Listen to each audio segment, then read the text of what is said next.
Hi everyone, this is Siman Rai. Welcome to strategy coders. आज के इस वीडियो में हम कवर करेंगे पाइन स्क्रिप्ट का क्रैश कोर्स। सो बेसिकली इस वीडियो के एंड तक आप इतने केपेबल हो जाओगे कि आप खुद का इंडिकेटर, स्ट्रैटेजी और एल्गो और सिस्टम बैक टेस्टिंग सीख जाओगे। ठीक है, कि आप कैसे ये सारी चीज़ें कर सकते हो पाइन स्क्रिप्ट का यूज़ करके। सो हम पाइन स्क्रिप्ट का लेटेस्ट वर्जन कवर करने वाले हैं, जो कि पाइन स्क्रिप्ट का वर्जन 6 है। सो इस वीडियो के जो भी कोड है, जो भी प्रोजेक्ट्स वगैरह हम करेंगे, वो आपको नीचे डाउनलोड के लिए अवेलेबल रहेगा टेलीग्राम चैनल में। ओके, सो आप चैनल ज्वाइन कर सकते हो, जो कि बिल्कुल फ्री है।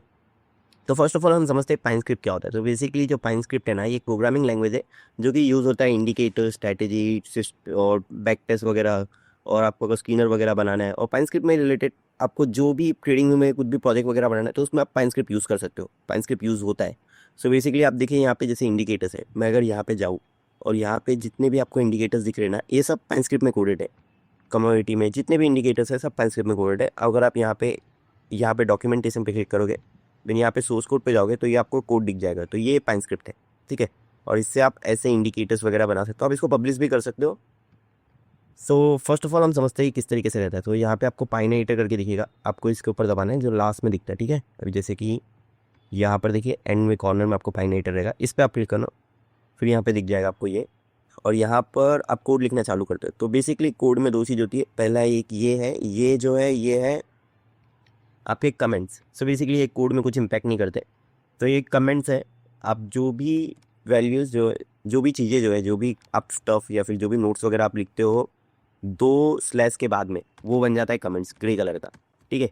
अब इसका कुछ यूज़ बेसिकली नहीं है, मतलब ये कोड में कोई इम्पैक्ट नहीं करता है, लेकिन कोड की रीडेबिलिटी बढ़ाता है। तो अगर आप समझ लो आपने कुछ लिखा है और आपको बाद में जानना है कि इसमें मैंने क्या लिखा था, वो टाइम पे मैंने कोड कैसा लिखा था, तो यहाँ पर आप उसके नोट्स वगैरह लिख सकते हो। तो नोट्स लिखने के लिए आप ये कमेंट्स है, इनका यूज़ कर सकते हो, ठीक है। कमेंट्स के बाद ये यहाँ पे कोड्स है। तो ये यहाँ पे सिंटेक्स समझ लो आप इसको, जो कि आप प्रोग्राम को बताता है कि आपको करना क्या है। तो जैसे कि एग्जांपल के लिए यहाँ पे इंडिकेटर दिया बाय डिफॉल्ट, फिर यहाँ पे इसका बस नाम दे दिया है माई स्क्रिप्ट, फिर यहाँ पे हमने प्लॉट क्लोज कर दिया। प्लॉट जो है वो कोई भी चीज़ को अगर आपको चार्ट पे डालना है तो प्लॉट यूज़ करते हो आप। सो लेट्स से अगर मैं इसको इंटर करता हूँ तो यहाँ पे जो क्लोज वैल्यू है ना, वो चार्ट पे आपको आ जाएगा। तो देखिए यहाँ पे क्लोज वैल्यू जो है वो यहाँ पे आ चुका है, ठीक है। अब ये जो क्लोज वैल्यू आप देख सकते हो कि यहाँ पे है 25797, ठीक है। और यहाँ पे भी आप क्लोज देख सकते हो, जो कि एग्जैक्टली सेम है 25797, ठीक है। तो ये वही क्लोज वैल्यू है। अगर हम क्लोज की जगह पे कोई दूसरा वैल्यू डालना चाहते हैं तो वो भी डाल सकते हैं, हाई डाल सकते हैं, हम लो डाल सकते हैं, ठीक है। तो इस तरीके से हम जो भी वैल्यू हम डालना चाहते हैं वो यहाँ पे हम डाल सकते हैं, ओके। अब यहाँ पर होता है, सबसे पहले हम चीज़ समझेंगे वो है वेरिएबल एंड डेटा टाइप्स। सो जो वेरिएबल होता है वो है ना, वो बेसिकली एक चार जैसा होता है। वेरिएबल का मतलब होता है कि किसी भी चीज़ को हम जिसमें कैरी कर सकते हैं, मतलब किसी भी वैल्यू को आपको स्टोर करना है तो आप वेरिएबल में स्टोर कर सकते हो। सो इसको आप समझो एक एज अ गुल्लक समझो, ठीक है। तो जैसे कि यहाँ पर जैसे कि हमारे पास एक गुल्लक है, ठीक है। वो गुल्लक में आपने पैसा डाला है, ओके। अब आपको इन फ्यूचर कभी पैसे की ज़रूरत पड़ेगी तो आपको याद आएगा कि मेरे पास गुल्लक है, इसमें पैसा है, तो आप ये गुल्लक को रेफरेंस कर सकते हो एज अ मनी कि मेरे पास यहाँ पे पैसा है। तो यहाँ पे इसी तरीके से इसी कॉन्सेप्ट से वेरिएबल चलता है। तो जैसे कि मैंने यहाँ पे वेरिएबल डाल दिया, लेट्स से क्लोज, ओके। और यहाँ पे मैंने इक्वल टू मतलब ये जो है ये है असाइन, इसका मतलब होता है असाइनिंग करना, ओके। सो यहाँ पे जो भी आप लिखोगे राइट साइड में, वो इस लेफ्ट साइड के वेरिएबल पे असाइन हो जाएगा, ठीक है। तो यहाँ पे लेट्स से मैं इसको डाल देता हूँ, लेट्स से क्लोज, ओके। सो अभी जो क्लोज है ये, अगर मैं इसको अंडरस्कोर डाल दूँ तो ये जो क्लोज मैंने यहाँ पे लिखा है, ओके, इसमें जो वैल्यू है वो ये क्लोज है, राइट साइड वाला, ठीक है। तो यहाँ पे अगर मैं क्लोज डालूँ तो यहाँ पे अगर मैं इसको पेस्ट करूँ, ओके, और इसको अगर मैं कंट्रोल एंटर करूँ तो ये जो है ये चार्ट पे इस तरीके से लग जाएगा, ठीक है। अब मैं चाहूँ तो इस क्लोज की जगह पे यहाँ पे मैं वॉल्यूम डाल दे रहा हूँ, ठीक है। और मैं वॉल्यूम डालूँ तो यहाँ पे अभी वॉल्यूम आएगा। तो यहाँ पे देख सकते हो आप वॉल्यूम आ चुका है, ठीक है, जो भी ये वैल्यू है। तो इस तरीके से ये होता है वेरिएबल। अब वेरिएबल जो है वो स्टोर करता है डेटा टाइप्स को। अब डेटा टाइप्स क्या होता है वो हम समझेंगे, ठीक है। तो डेटा टाइप्स जो है वो, इसमें काफ़ी सारे डेटा टाइप्स है, बट हम जो मेन बेसिक डेटा टाइप है उनको समझते हैं। तो यहाँ पे होता है बुलियन, फिर हम फ्लोट से समझते हैं। फ्लोट होता है, इंटीजर होता है, बुलियन होता है, ठीक है। और यहाँ पर होता है हमारे पास स्ट्रिंग, और उसके बाद हम कलर भी देखेंगे, कलर भी होता है, ठीक है। तो जो फ्लोट है, फ्लोट क्या होता है? फ्लोट मतलब होता है फ्लोटिंग नंबर। फ्लोटिंग नंबर मतलब कि डेसिमल की ऐसी वैल्यूज जिनके अंदर डेसिमल के बाद पॉइंट हो। ओके, लेट्स से कि आपकी हाइट होगी, तो आपकी हाइट कितनी, लेट्स से 5.8, ठीक है, तो ये आपकी हाइट है। तो जो पॉइंट है ये जो है ये है डेसिमल, ये है फ्लोट नंबर। जिस भी वैल्यू में पॉइंट होता है वो होता है फ्लोट नंबर, ठीक है। अब कुछ चीज़ें होती है जिसमें फ्लोट पॉइंट नहीं होता, पॉइंट हो भी नहीं सकता। जैसे कि एग्जाम्पल के लिए महीने में कौन सा दिन चल रहा है। ओके, लेट्स से आज 25 तारीख है, तो जो 25 तारीख है वो ऐसा तो हो नहीं सकता कि आज 25 तारीख है, ऐसा हो ही नहीं सकता, ठीक है। सो यहाँ पर ये जो 25 है ये एक इंटीजर है, ये फ्लोट नहीं है। ओके, सो जो फ्लोट होता है वो होता है डेसिमल वैल्यू, और जो इंटीजर होता है वो होता है नंबर। जैसे कि मैंने इंटीजर में यहाँ पे आज का डेट डाल दिया 25, ओके, और यहाँ पे मैंने इसको डेट लिख दिया। तो जो ये जो है ये है इंटीजर नंबर, ठीक है। तो यहाँ पे मैं डेट को ऐसा कर सकता हूँ। तो जो डेट है ये इंटीजर नंबर है, और फ्लोट जो है फ्लोटिंग पॉइंट वैल्यू होते हैं। ओके, आई होप आपको ये समझ में आएगा। फिर होता है बुलियन।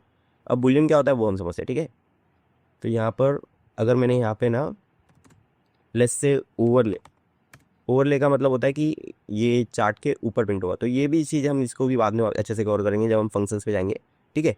तो यहाँ पे बस ओवरले जो है, ओवरले इक्वल टू लेस से मैंने यहाँ पे कर दिया, ये बाय डिफॉल्ट रहता है फॉल्स, ओके, और लेस से मैंने इसको कर दिया ट्रू। तो ये जो है ये इसको मैं यहाँ से बंद कर देता हूँ। तो ये जो ओवरले अगर मैंने ट्रू लिखा ना, तो ये चार्ट के ऊपर प्लॉट होगा, पहले नीचे प्लॉट हो रहा था, अब देखना अब ये चार्ट के ऊपर प्लॉट हो रहा है। अब यहाँ पे हमारे पास एक नया विंडो नहीं है, यहाँ पे पहले एक विंडो था वो अब यहाँ पे नहीं दिख रहा है, ठीक है, क्योंकि ये चार्ट के ऊपर प्लॉट हो रहा है। और यहीं पे अगर मैं ओवरले को फॉल्स कर दूँ तो ये जो है ये चार्ट के नीचे दिखेगा। ओके, ये चार्ट के नीचे दिख रहा है। तो ऐसी वैल्यूज जिसमें सिर्फ हमारे पास दो चीज़ हो सकती है, या तो ट्रू या तो फॉल्स, उसको हम बोलते हैं बुलियन। सो बुलियन मतलब होता है या तो ट्रू रहेगा या तो फॉल्स रहेगा। तो दोनों में से जो एक ही वैल्यू को अगर आप डाल सकते हो तो वो होता है हमारा बुलियन। तो यहाँ पे या तो ट्रू होगा या तो फॉल्स। ट्रू मतलब कि सही सही, और फॉल्स मतलब कि नहीं सही, गलत यानी, ठीक है। फिर होता है स्ट्रिंग। स्ट्रिंग जो होता है वो होता है टाइटल, ओके। और स्ट्रिंग में आप टाइटल वगैरह टेक्स्ट वगैरह लिखने के लिए यूज़ हो करते हो।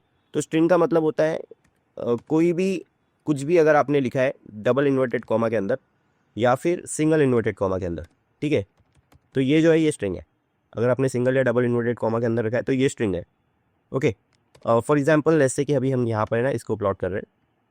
तो यहाँ पर आप देखना, यहाँ पे आप देखोगे तो यहाँ पे खाली प्लॉट लिखा है, ठीक है, यहाँ पे कुछ लिखा नहीं है। मुझको समझ में नहीं आ रहा है कि मैंने क्या प्लॉट करके रखा है। सो अगर मुझको इसको टाइटल देना है तो मैं उसको स्ट्रिंग यूज़ करना पड़ेगा। लेट्स से मैंने टाइटल लिखा, टाइटल इक्वल टू लेट्स से मैंने इसको दे दिया डेट, ओके। तो अब यहाँ पे देखना, जब पहले प्लॉट जहाँ पे लिख रहा था उसकी जगह पे यहाँ पे आपको डेट दिख रहा है, ठीक है। तो डेट क्यों दिख रहा है? क्योंकि हमने इसको एज अ टाइटल दे दिया है, और वो टाइटल के लिए हमने जो डेटा टाइप यूज़ किया है वो होता है स्ट्रिंग, ओके। और लेट्स से कि मुझको ये कलर अच्छा नहीं लग रहा, मुझको ये ब्लू कलर अच्छा नहीं लग रहा, मुझको इसको येलो कलर करना है, तो मैं कर सकता हूँ। और उसके लिए हमारा जो ये वाला डेटा टाइप है कलर, वो हम यूज़ कर सकते हैं। तो यहाँ पे जैसे मैंने कलर डाल दिया, colour equal to colour dot yellow, okay.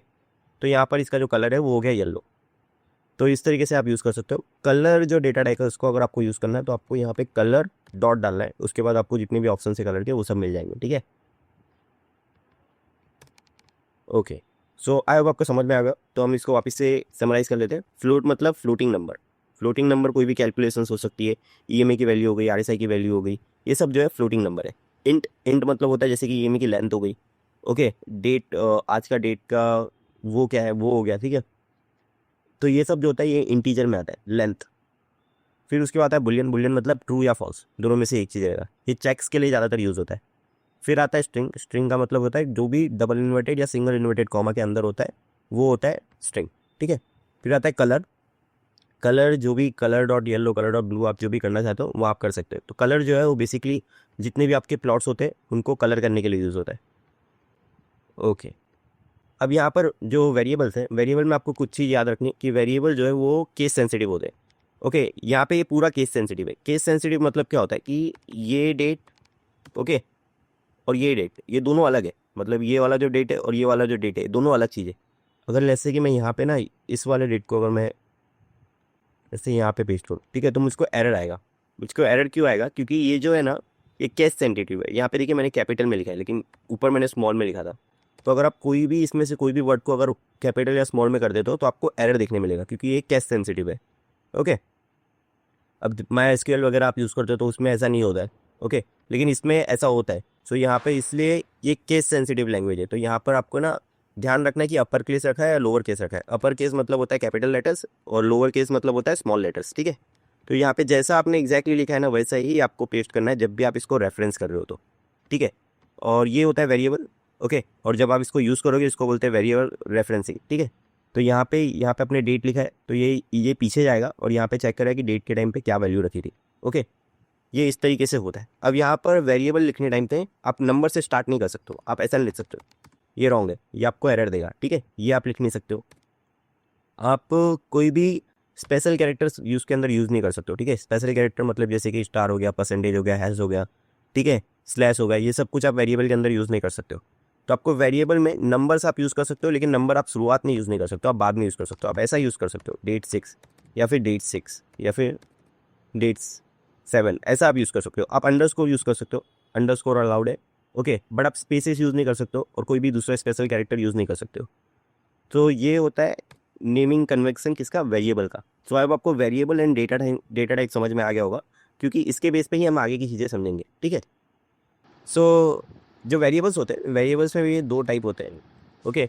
सो ये वाला जो वेरिएबल है ये है नॉर्मल वेरिएबल, जैसे कि वार अंडरस्कोर हो गया, हमने 12 डाल दिया तो ये नॉर्मल है, ओके। और कुछ होता है इनबिल्ट वेरिएबल। इनबिल्ट वेरिएबल मतलब ये ही क्लोज हो गया, ओपन हो गया, हाई हो गया, लो हो गया, वॉल्यूम हो गया। सो ये जो सारे हैं ये है इनबिल्ट वेरिएबल, ठीक है। और ये जो है ये हमारा यूज़र डिफाइंड वेरिएबल है, नॉर्मल वेरिएबल्स, ठीक है। सो आप ये दोनों को यूज़ कर सकते हो। इनबिल्ट वेरिएबल जो है वो ऑटोमेटिकली जो है प्राइस को रिप्रेजेंट कर जाते हैं। जैसे कि यहाँ पे क्लोज लिखा है, ठीक है, तो ये ऑटोमेटिकली प्राइस को रिप्रेजेंट कर रहा है, ठीक है।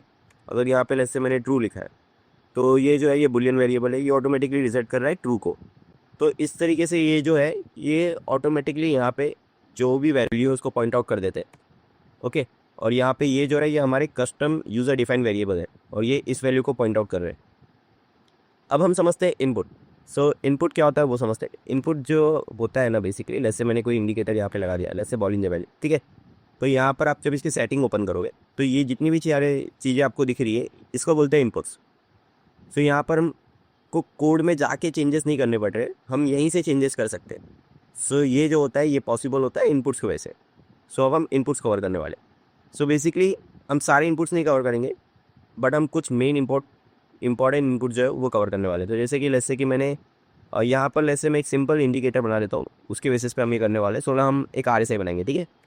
RSI इक्वल टू हम करते हैं TA.RSI of let's say close और लेंथ लेस से हमने 40, ठीक है।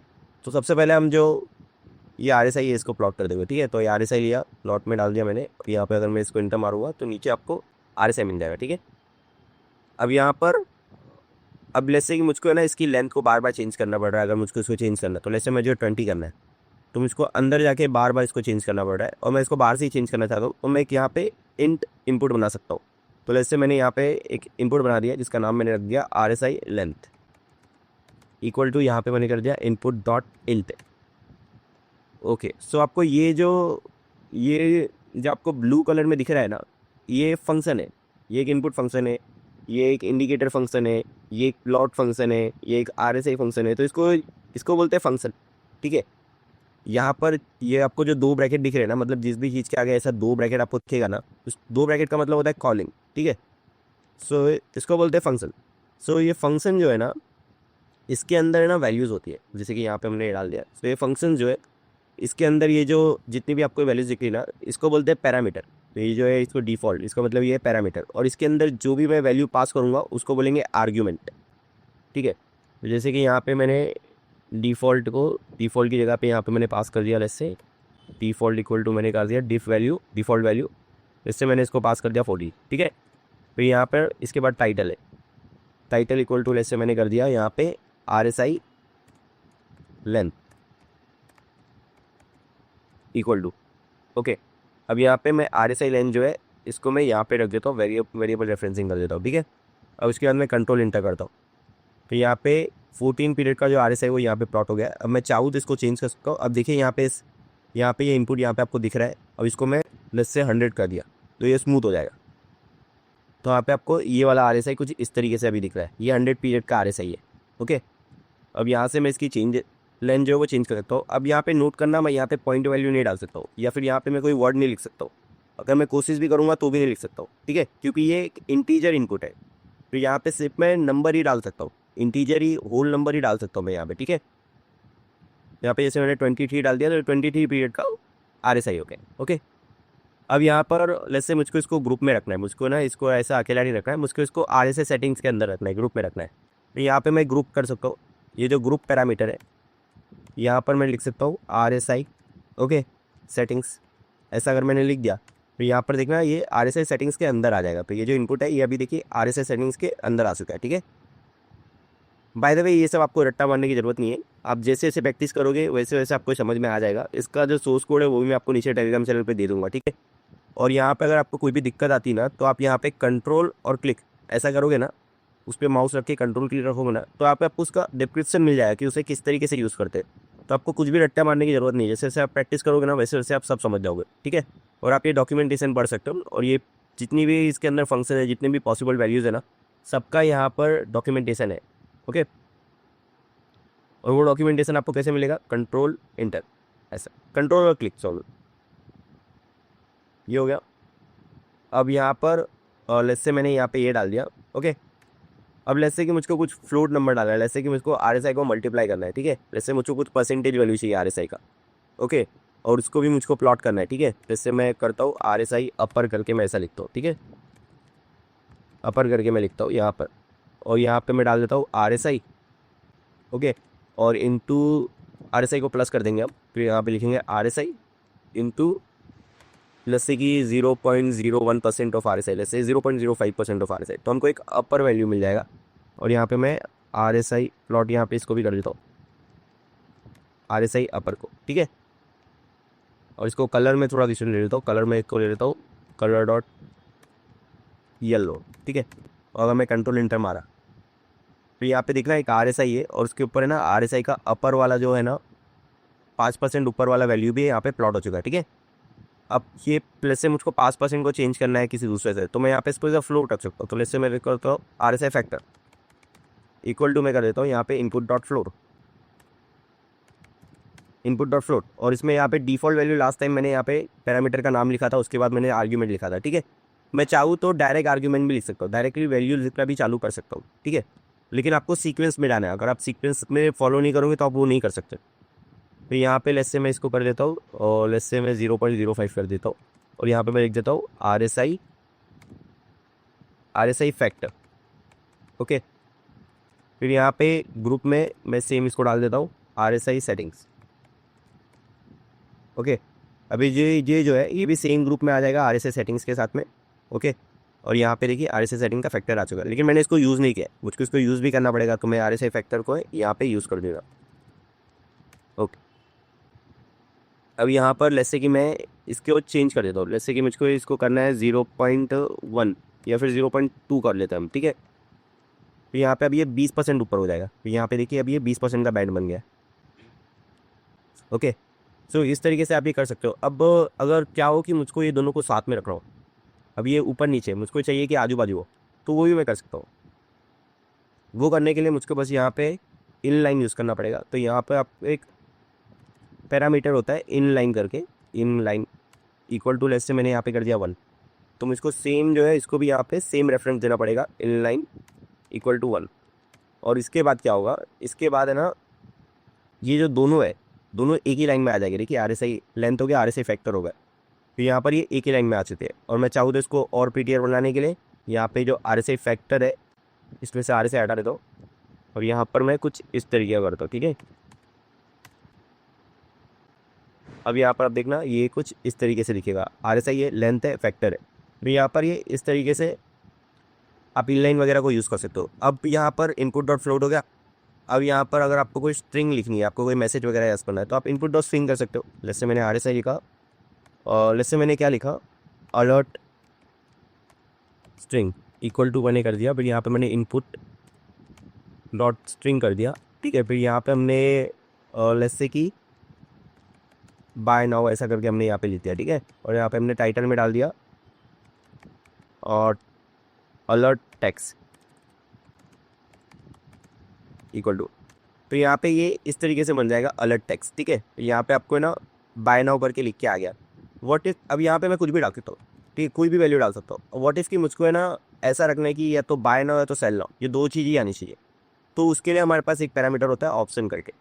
तो ऑप्शंस जो है वो एक टुपल लेता है। तो यहाँ पे बाय द वे ये टुपल है, ओके, ये लिस्ट जैसा लग रहा है लेकिन ये टुपल है, पाइस्क्रिप्ट में इसको टुपल बोलते हैं। तो यहाँ पर है ना, लिस्ट से मैंने यहाँ पे किया बाय नाउ, ओके, और यहाँ पे मैंने लिख दिया एक और सेल नाउ। तो अब जो ये जो इसमें हम जो वैल्यू लिख सकते हैं वो ये दो वैल्यू में लिमिट हो गए। तो ये दो ऑप्शन के अंदर ये लिमिट हो गए। तो अभी अगर मैं इस पर क्लिक करूँ और अभी अगर मैं यहाँ पे चेक करूँ तो यहाँ पे बाय और सेलेक्ट चेकबॉक्स जैसा आ जाए। तो इसके अलावा मैं यहाँ पे कुछ भी नहीं डाल सकता हूँ। तो अगर आपको वैल्यूज़ को लिमिट करनी है तो आप यहाँ पे ऑप्शन इक्वल टू ऐसा लिमिट करके डाल सकते हो, ओके। अब इसके बाद होता है सोर्स। तो लेट्स से मैंने सोर्स दिया, सोर्स इक्वल टू लेट्स से मैंने कर दिया इनपुट डॉट सोर्स, ओके, और बाय डिफॉल्ट यहाँ पे मैंने क्लोज डाल दिया। फिर यहाँ पे मैंने टाइटल डाल दिया RSI सोर्स इक्वल, ओके। और अगर मैं इसको कंट्रोल इंटर करता हूँ तो यहाँ पे आप देखना, यहाँ पे जैसे ही मैं इस पर प्रेस करूँगा तो यहाँ पे आप देखिए सोर्स आ गया। तो अब सोर्स जो है वो एक चेकबॉक्स जैसा है। तो सोर्स की जितनी भी पॉसिबल वैल्यू है वो आपको यहाँ पे दिख जाएगी। तो यहाँ पे देखिए ओपन, सो ओपन, हाई, लो, क्लोज, फिर ये OHLC3, ये सारी जो वैल्यूज़ है, फिर RSI अपर लोअर, ये सब जो वैल्यूज़ है, मतलब ये वैल्यूज़ जो है ये यहाँ पे आ चुकी है। अब ये सोर्स में ना इसकी वैल्यूज़ भी आ जाती है। ये जो बैंड है ना, जो भी दूसरा आपने इंडिकेटर लगाया ना, उसका वैल्यू भी यहाँ पे बाई डिफ़ॉल्ट आ जाता है, ठीक है। तो आप वो वैल्यूज़ भी यूज़ कर सकते हो। ये काफ़ी ज़्यादा एडवांस टॉपिक है, उसको हम बाद में कवर करेंगे। तो मैं इसको हटा दूँ तो यहाँ पे देखना वो वैल्यू हट जाएगी। तो अब सोर्स में इतनी वैल्यू से दिख रही है। अब यहाँ पर जो सोर्स है उसको, सोर्स को हम यहाँ पे RSI पेज से यूज़ कर सकते हैं। यहाँ पे अगर मैं सोर्स में डाल दूँ इसके जगह पे, उसको कंट्रोल इंटर मारूँ तो मैं यहाँ पे इसका सोर्स। वीडियो में आगे जाने से पहले अगर अभी तक आपने हमारे इस चैनल को सब्सक्राइब नहीं किया है तो चैनल को सब्सक्राइब कर बेल आइकन को दबा दीजिए।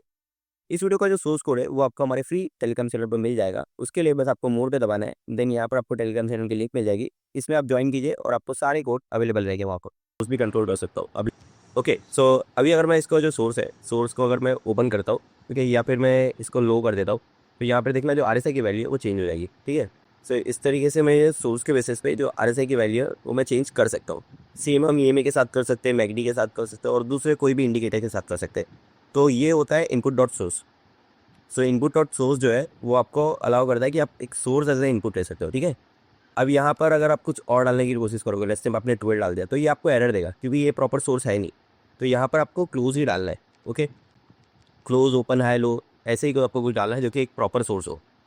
ये हो गया। फिर यहाँ पर ये होने के बाद ना, अब हमारा जो लास्ट बचा है जो हम देखने वाले हैं अभी, वो होता है बुलियन इनपुट, ओके। तो जैसे कि मैंने यहाँ पे कर दिया इसको इक्वल टू मैंने कर दिया इनपुट डॉट बुलियन और इसको मैंने बाय डिफ़ॉल्ट कर दिया ट्रू, ओके।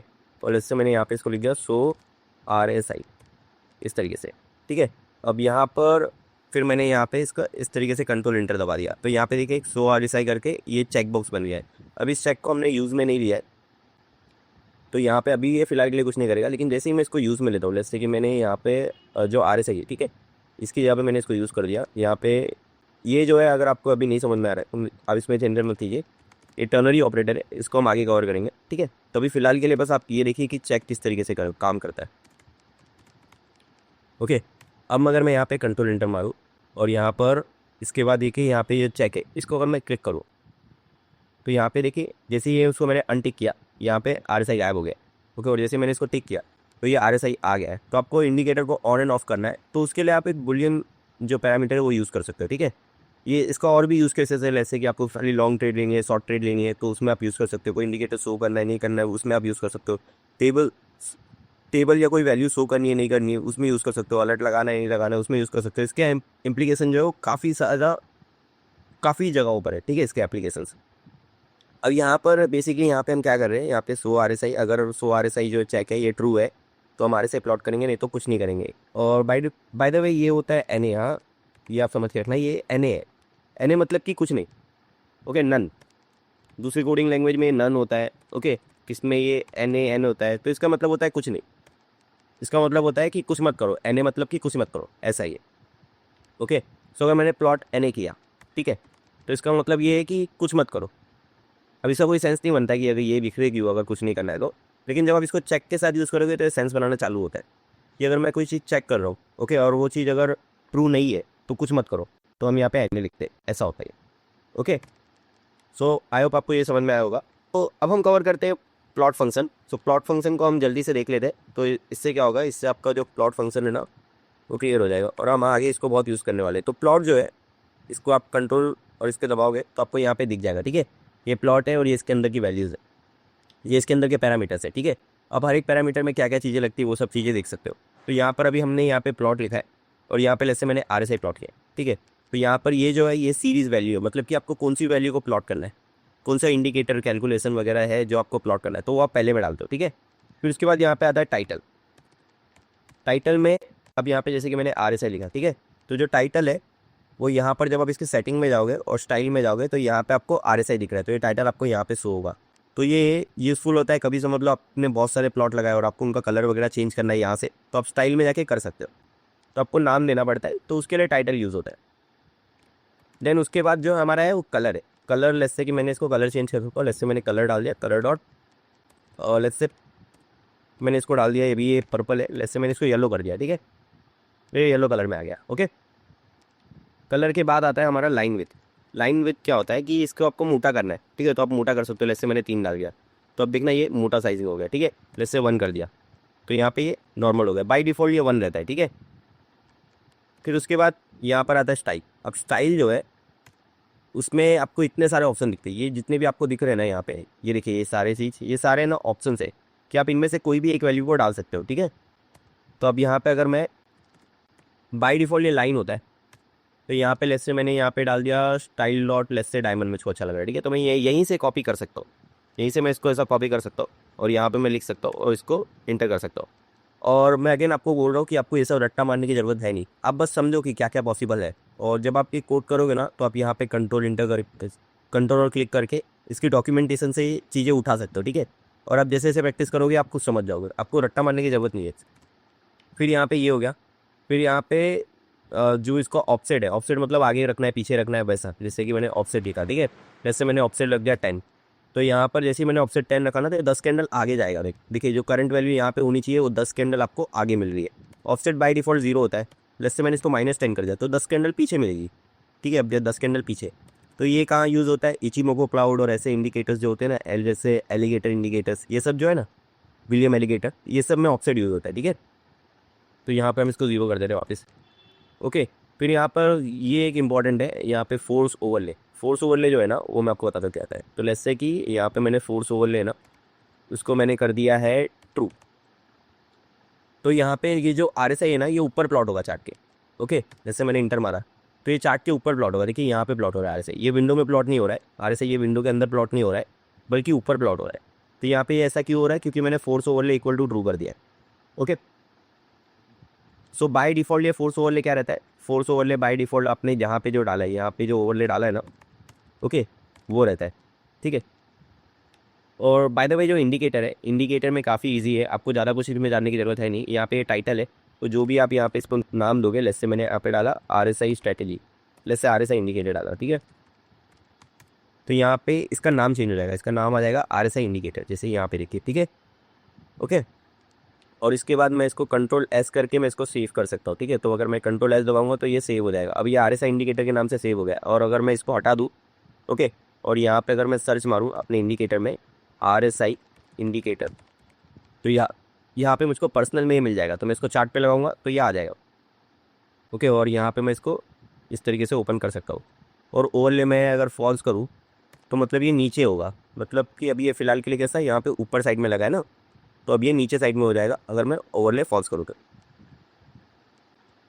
ओके। इंडिकेटर में आपको इतने ही जानने की ज़रूरत है, इसके आगे भी पैरामीटर्स होते हैं लेकिन अगर आप वो नहीं जानोगे तो भी उसमें कुछ है नहीं, ठीक है। और बाद में जैसे जैसे हम आगे सीखेंगे ना वैसे वैसे हम इसको कवर करते रहेंगे, ठीक है। सो ये था प्लॉट फंक्शन। अब प्लॉट में डिफरेंट स्टाइल होते हैं। अब यहाँ पे एक लास्ट चीज़ मैं आपको बताना भूल गया, लेट्स से अगर मुझको वॉल्यूम प्लॉट करना है, ठीक है। तो यहाँ पर ना, यहाँ पर देखना ये जो वॉल्यूम है, ओके, तो यहाँ पे मैं गलत प्लॉट कर रहा हूँ। फोर्स ओवरले को इसको यहाँ पे फॉल्स करना है, या तो आप इसको फॉल्स करो या तो आप इसको हटा दो। इसको हटा भी दोगे तो भी ये डायरेक्टली जो बाय डिफ़ॉल्ट हमने यहाँ पे रखा है जो कि फॉल्स है वो ले लेगा, ठीक है। फिर अगर मैं इसको कंट्रोल इंटर करूँ तो यहाँ पे देखना अब ये नीचे की तरफ प्लॉट हो जाएगा, ठीक है। यहाँ पे देखिए इस तरीके से आ गया। अब मैं चाहूँ तो ये जो वॉल्यूम है, ओके, इसको मैं ना as a proper volume column भी डाल सकता हूँ। वॉल्यूम कॉलम डालने के लिए ना मुझको यहाँ पे प्लॉट स्टाइल जो है ना यहाँ पे स्टाइल कॉलम करके यूज़ होता है, वो मुझको डालना पड़ेगा। ठीक है, अगर मैं कॉलम डालूँ तो यहाँ पे देखना ये प्रॉपर वॉल्यूम कॉलम में आ गया है। ओके, सो ये इस तरीके से होता है, इस तरीके से जो प्लॉट फंक्शन होता है वो वर्क करता है। सो अब आपको ये बेसिक समझ में आ गया होगा प्लॉट फंक्शन। सो इससे पहले हम आगे बढ़े, हम ऑपरेटर्स कवर कर लेते हैं। तो ऑपरेटर्स दो टाइप के होते हैं, एक होता है अर्थमेटिक ऑपरेटर मैथ रिलेटेड, और एक होता है लॉजिकल ऑपरेटर्स। ठीक है, सो यहाँ पर जो ऑपरेटर्स है ये बेसिकली कैलकुलेशंस परफॉर्म करने में हमें हमारी हेल्प करते हैं। ठीक है, तो लेट्स से मैंने यहाँ पे कर दिया सम। ओके, और सम इक्वल टू मैंने कर दिया लेट्स से कि 3+5। तो ये जो प्लस है ये है ऑपरेटर, इसको बोलते हैं ऑपरेटर। ठीक है, तो यहाँ पे मैं प्लस कर सकता हूँ, डिवाइड कर सकता हूँ, माइनस कर सकता हूँ। ओके, मैं यहाँ पे इसका मल्टीप्लिकेशन कर सकता हूँ। तो ये सारी चीज़ें जो है इसको ऑपरेटर्स बोलते हैं। तो by the way this symbol, ये जो सिंबल है इसका मतलब होता है मल्टीप्लिकेशन। ठीक है, तो एक्स का मतलब मल्टीप्लिकेशन नहीं होता है यहाँ पर, इसका मतलब होता है मल्टीप्लिकेशन। ओके, तो यहाँ पर ये होता है इस तरीके से। तो यहाँ पर आपके पास होता है मल्टीप्लिकेशन का ऑपरेटर, यहाँ पे होता है डिवाइड का ऑपरेटर, यहाँ पे माइनस का, यहाँ पे प्लस का, और ये डबल स्टार का मतलब होता है स्क्वायर। ओके, और इसका मतलब होता है मॉड्यूल। ये परसेंटेज नहीं है, ये मॉड्यूल है। मॉड्यूल इसका इतना कोई यूज़ नहीं है यहाँ पर, मैंने इसका काफ़ी रेयरली यूज़ किया है, बट मैं आपको बता देता हूँ क्या होता है। तो इसको आप रिमाइंडर भी बोल सकते हो। ठीक है, यहाँ पे रिमाइंडर लिखना चाहिए, रिमाइंडर भी बोल सकते हो। तो रिमाइंडर कैसा रहता है मैं आपको बताता हूँ। तो जैसे कि यहाँ पे 10 है, 10 रिमाइंडर 3 हो गया। ठीक है, तो इसका मतलब यहाँ पे कितना आना चाहिए, यहाँ पे आएगा 1। तो 10 को अगर 3 से डिवाइड करोगे तो क्या बचेगा, आंसर है 1। ठीक है, थ्री थ्री थ्री का कितना हो गया, 9, 9 हो गया। तो हमारे पास एक वैल्यू बच गई, तो यहाँ पे 1 है। अगर मैं 11 से करूँगा तो यहाँ पे कितना बचेगा, यहाँ पे बचेगा 2। ओके, अगर मैं 12 से करूँगा तो यहाँ पे कितना बचेगा, यहाँ पे बचेगा 0। ओके, तो ये इस तरीके से होता है, तो इसको बोलते हैं रिमाइंडर। इसका इतना कुछ यूज़ नहीं है, लेकिन मैं आपको बता दिया हूँ। अब उसके बाद हम लॉजिक रिलेटेड समझते हैं। तो लॉजिकल ऑपरेटर्स जो होते हैं उसमें ये वाला जो हमारा पहला है असाइन, तो ये हमने काफ़ी देखा है। ठीक है, काफ़ी हमने यूज़ किया, असाइन करना है वैल्यू। फिर ये होता है कंपैरिजन इक्वल टू। अब लेट्स से कि है ना, मुझको चेक करना है कि, और लेट्स से ए अगर इक्वल टू है बी के, तो हम दो वेरिएबल बना रहे थे। Let's say A equal to let's से मैंने कर दिया 10। ओके, और बी इक्वल टू मैंने कर दिया 10। तो अगर मैं चेक करना चाहूँ कि ए और बी जो है वो एक दूसरे के इक्वल है या नहीं, तो मैं चेक कर सकता हूँ। ठीक है, तो यहाँ पे लेट्स से मैंने यहाँ पे मैंने कर दिया plot. Okay, of A equal to B, अगर ये है। ठीक है, तो यहाँ पे लेट्स से कि मुझको 10 को प्लॉट, लेट्स से कि मुझको यहाँ पर एक नंबर प्लॉट कर देना है। ठीक है, लेट्स से कि मुझको प्लॉट करना है 30, एल्स मैं यहाँ पे कुछ भी नहीं करूँगा। ठीक है, तो यहाँ पर अगर मैं इसको कंट्रोल इंटर करता हूँ तो यहाँ पर देखना, ध्यान से देखोगे तो यहाँ पे 30 प्लॉट हुआ है। ठीक है, यहाँ पे देखिए नीचे 30 लिखा है। तो यहाँ पे 30 क्यों प्लॉट हुआ है, क्योंकि जो 10 है, ओके, और ये जो 10 है ये दोनों सेम है। अगर मैं यहाँ पे 10 की जगह पे 15 करूँ तो यहाँ पे देखना 30 प्लॉट नहीं होगा। कंट्रोल इंटर मारा मैंने, यहाँ पे देखिए 30 प्लॉट अभी नहीं हो रहा है, क्योंकि वो उसके इक्वल टू है नहीं। तो ये होता है कंपैरिजन ऑपरेटर। तो यहाँ पे अगर डबल इक्वल टू यूज़ किया है तो मतलब उसका होता है कंपैरिजन ऑपरेटर। और बाय द वे अगर आपको मल्टी लाइन को एक साथ कमेंट करना है या अनकमेंट करना है तो आपको कंट्रोल और स्लैश आता है। ओके, जिससे एक कमेंट और अनकमेंट हो जाएगा, कंट्रोल और स्लैश। अब यहाँ पर ये हो गया हमारा कंपैरिजन। ये भी होता है रीअसाइन। अब रीअसाइन कैसा होता है, लेट्स से कि ए 10 है। ठीक है, तो लेट्स से कि मुझको ए को है ना रीअसाइन करके लेट्स से मुझको लिख देना है 300। ठीक है, और मुझको लेट्स से कि ए को प्लॉट कर देना है, तो मैं यहाँ पे ना ए लिख सकता हूँ। यहाँ पे इस तरीके से यहाँ पे ए लिख दिया, यहाँ पे रीअसाइन में ठीक से लिखा हूँ। तो इसको बोलते हैं रीअसाइन। तो मतलब एक वेरिएबल जो हमने ऊपर पास किया है यहाँ पे ए, उसको अगर मुझको चेंज करना है तो मैं चेंज कर सकता हूँ रीअसाइन यूज़ करके। और मैं यहाँ पे इसको कमेंट कर देता हूँ, मेरे को एरर आएगा। फिर मैं इसको कंट्रोल इंटर करता हूँ और ये चार्ट पे लगाता हूँ, और यहाँ पर देखिए ये रीअसाइन हो गया 300 से। तो पहले ये कितना था 10, अभी कितना है 300। तो ये कैसे हुआ है पॉसिबल, ये पॉसिबल हुआ है हमारे रीअसाइन ऑपरेटर से। ओके, अब उसके बाद होता है एंड और एंड नॉट। एंड क्या होता है, अगर आपने 10th में अगर आपने पढ़ा होगा प्रोबेबिलिटी वगैरह, तो उसमें ये होता है, मैं आपको कुछ बताता हूँ कि कैसे किस तरीके से होता है। ठीक है, सो लेट्स से कि एंड मतलब क्या होता है मैं आपको बताता हूँ। लेट्स से कि मैंने दो वेरिएबल बनाए। ओके, और दोनों जो है वो ट्रू है। ए इक्वल टू लेट्स से मैंने ट्रू कर दिया, पी इक्वल टू ट्रू कर दिया। ठीक है, और मैंने और यहाँ पे समझ लीजिए एक बुलियन बना दिया, बुल ए वी की इस तरीके से, और यहाँ पे मैंने लिखा ए एंड बी। तो यहाँ पे ये जो एंड है ये क्या चेक करता है, ये चेक करता है कि इसके पीछे वाला और इसके आगे वाला दोनों चीज़ें ट्रू है, यानी ये बुलियन पे ही वर्क करता है। अगर आप यहाँ पे फ्लोट लिखोगे तो ये आपको एरर देगा, ठीक है, ऐसा नहीं कर सकते आप। ओके, तो यहाँ पे अगर आप यहाँ पे फ्लोट लिखोगे या फिर इंटीजर लिखोगे या फ्लोट लिखोगे तो आपको एरर देगा। देखिए यहाँ पे एरर दिख रहा है, ठीक है, क्योंकि आपने एन लिखा है। तो एन जब भी आप लिखते हो तो आपके पास आगे एक बुलियन होना चाहिए, एक पीछे बुलियन होना चाहिए। वो चेक करता है कि दोनों के दोनों ट्रू है या नहीं।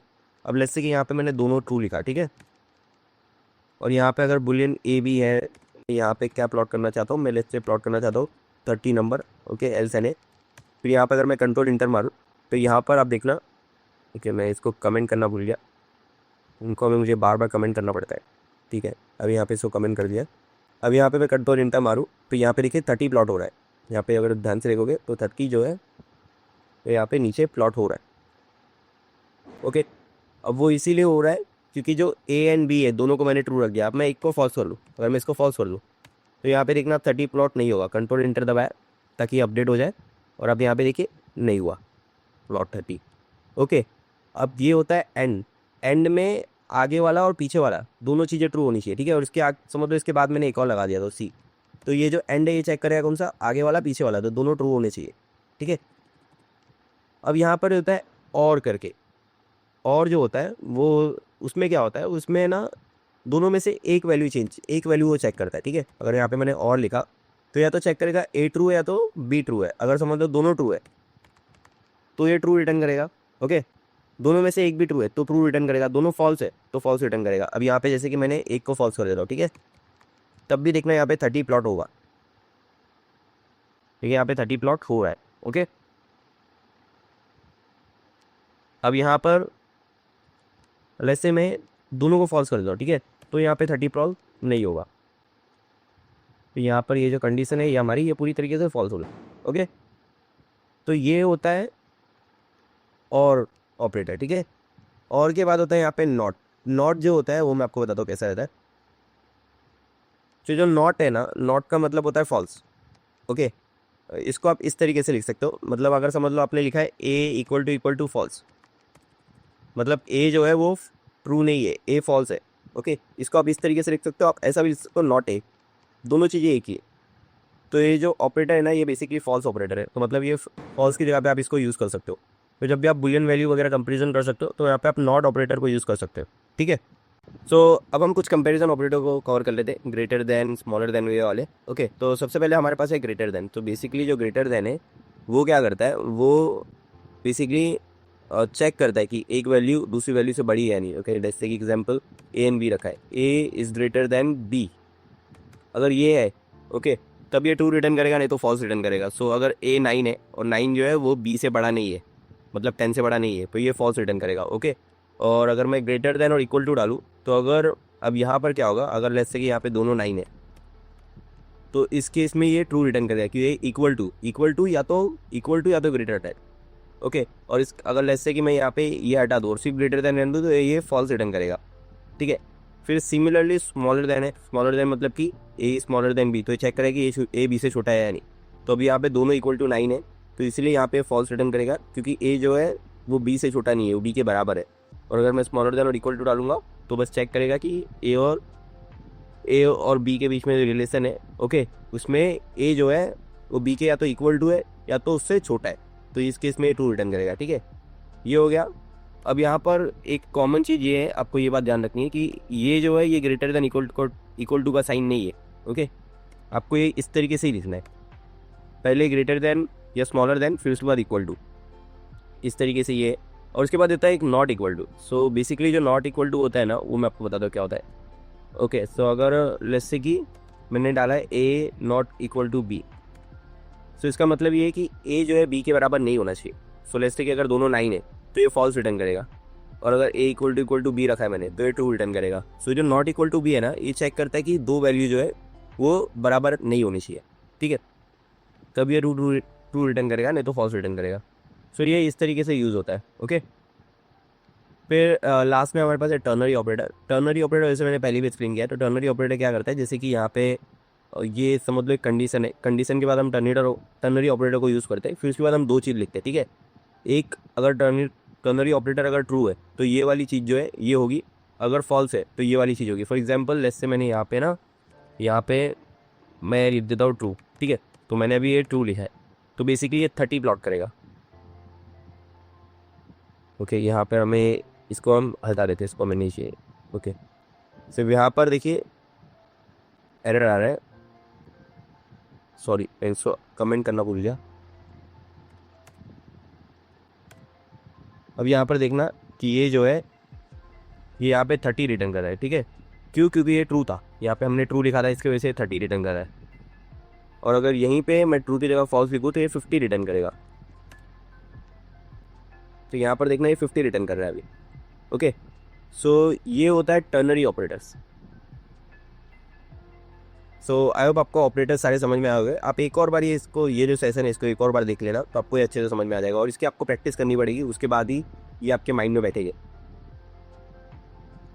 सो अब हम कवर करते पे कि इंडिकेटर्स हम किस तरीके से यूज़ कर सकते हैं। तो हम टीए लाइब्रेरी जो है वो देखने वाले हैं। ओके, सो बेसिकली इसके लिए हम एक नया इंडिकेटर बनाएंगे। तो यहाँ पे नया इंडिकेटर बनाने के लिए आपको इसके ऊपर दबाना है, देखिए यहाँ पे आपको दिख रहा होगा। फिर यहाँ पर आपको क्रिएट न्यू पे करवाना है। फिर यहाँ पर आपको यहाँ पे इंडिकेटर और स्ट्रैटेजी दोनों में से क्या चाहिए वो देखना है।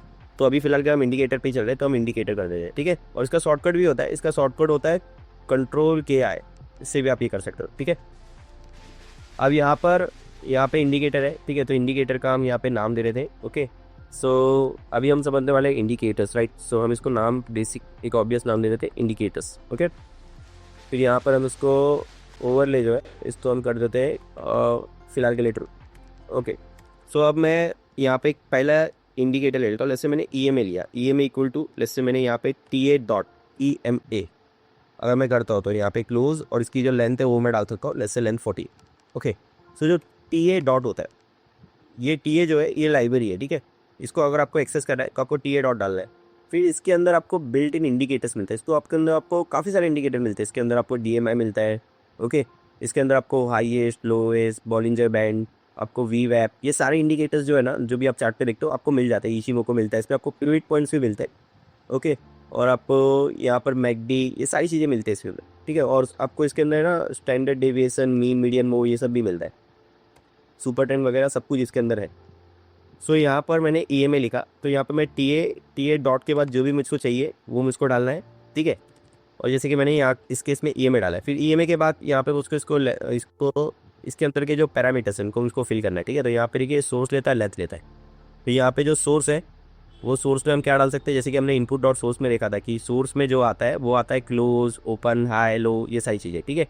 इसके अलावा भी आप अपना कस्टम जो सोर्स है वो डाल सकते हो। जैसे कि ना आपका जो सोर्स है, जैसे कि मेरा जो सोर्स है ना वो कुछ इस तरीके का, जैसे मैंने लिखा सोर्स इक्वल टू, जैसे मैंने लिखा क्लोज और इन टू, जैसे मैंने 2 लिखा, तो इसका कोई सेंस नहीं बता। जैसे मैंने क्लोज लिखा, क्लोज प्लस फिर क्लोज इन टू, जैसे मैंने 0.05 लिखा। तो इसका मतलब मैं क्या कर रहा हूँ, मैं क्लोज में ना क्लोज की 5% वैल्यू जो है वो बढ़ा रहा हूँ। ओके, इससे मुझको एक वेटेज क्लोज वेटेज सोर्स मिलता है, और उसको मैं यहाँ पे डाल रहा हूँ, ठीक है। और इसको अगर मैं प्लॉट करूँगा तो अब यहाँ पर है ना मेरा जो EMA है, ठीक है, वो 5% ऊपर मिलेगा, ठीक है मुझको। यहाँ पे देखिए बार रिप्ले प्रेस होगा, उसको मैं डाल देता हूँ। तो यहाँ पे देखिए जो EMA है वो 5% ऊपर चल रहा है, मतलब यहाँ से ये जो क्लोज की वैल्यू है इसके 5% ऊपर चल रहा है, ठीक है।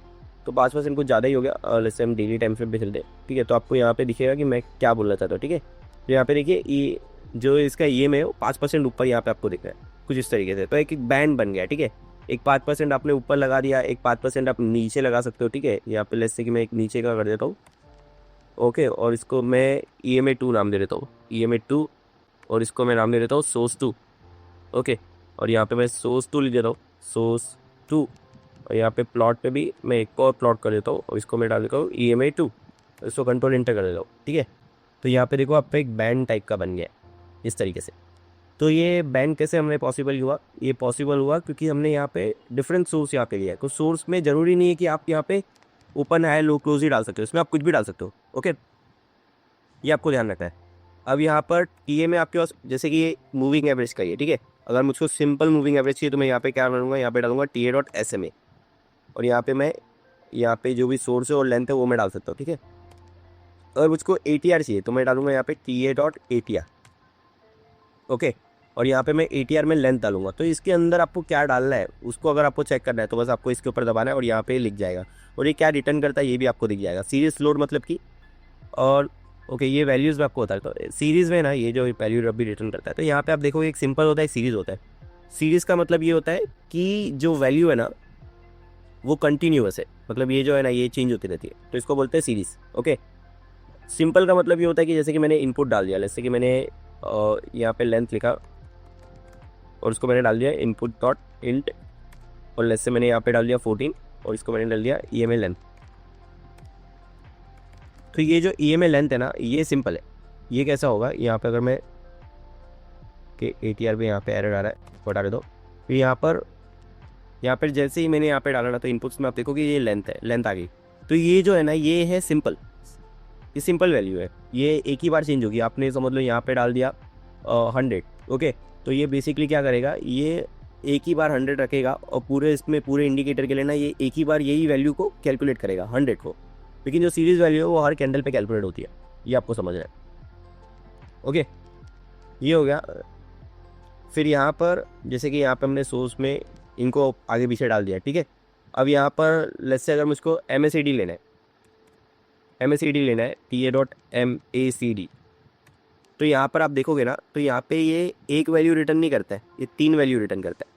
ओके, और अगर मुझको इसको यूज़ करना है तो मुझको यहाँ पे 3 वैल्यू डालनी पड़ेगी। जैसे मैं ऐसा नहीं डाल सकता कि जैसे कि MACD इक्वल टू TA.MACD, फिर जो भी इसके अंदर की वैल्यूज़ है वो मैं डालना चालू करता हूँ, जैसे MACD। ओके, जैसे मैंने सोर्स में डाल दिया ग्लोस, ओके, और पाथ लेंथ में जैसे 12 डाल दिया, 26 डाल दिया स्लो लेंथ में, और सिग्नल लेंथ पे जैसे मैंने इसमें डाल दिया 9।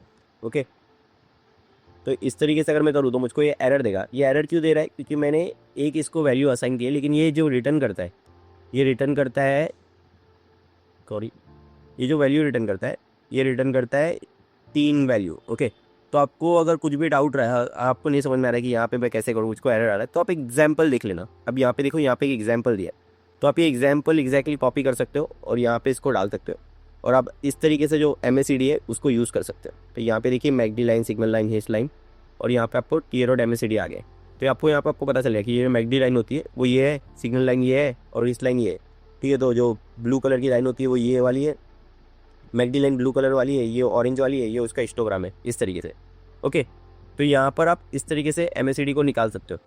अब यहाँ पे जैसे कि मैं ओवरले फॉल्स कर देता हूँ और यहाँ पर मैं चाहूँ तो MACD को प्लॉट कर सकता हूँ। ओके, जैसे कि यहाँ पे मैंने मैकडी लाइन ले लिया, लिखते मैकडी लाइन, और यहाँ पे जैसे मैंने ले लिया सिग्नल लाइन। ओके, और सिग्नल लाइन का जो कलर होता है वो होता है ऑरेंज, और उसको मैंने कंट्रोल इंटर मारा। तो यहाँ पर अब इसको मैं रीसेट करता हूँ, यहाँ पर कंट्रोल इंटर मारा, ये ऐड टू चार्ट पे देखिए नीचे यहाँ पे मैकडी की लाइन जो है वो आ चुकी है, ठीक है। तो ये इस तरीके से आप मैकडी ले सकते हो, ठीक है।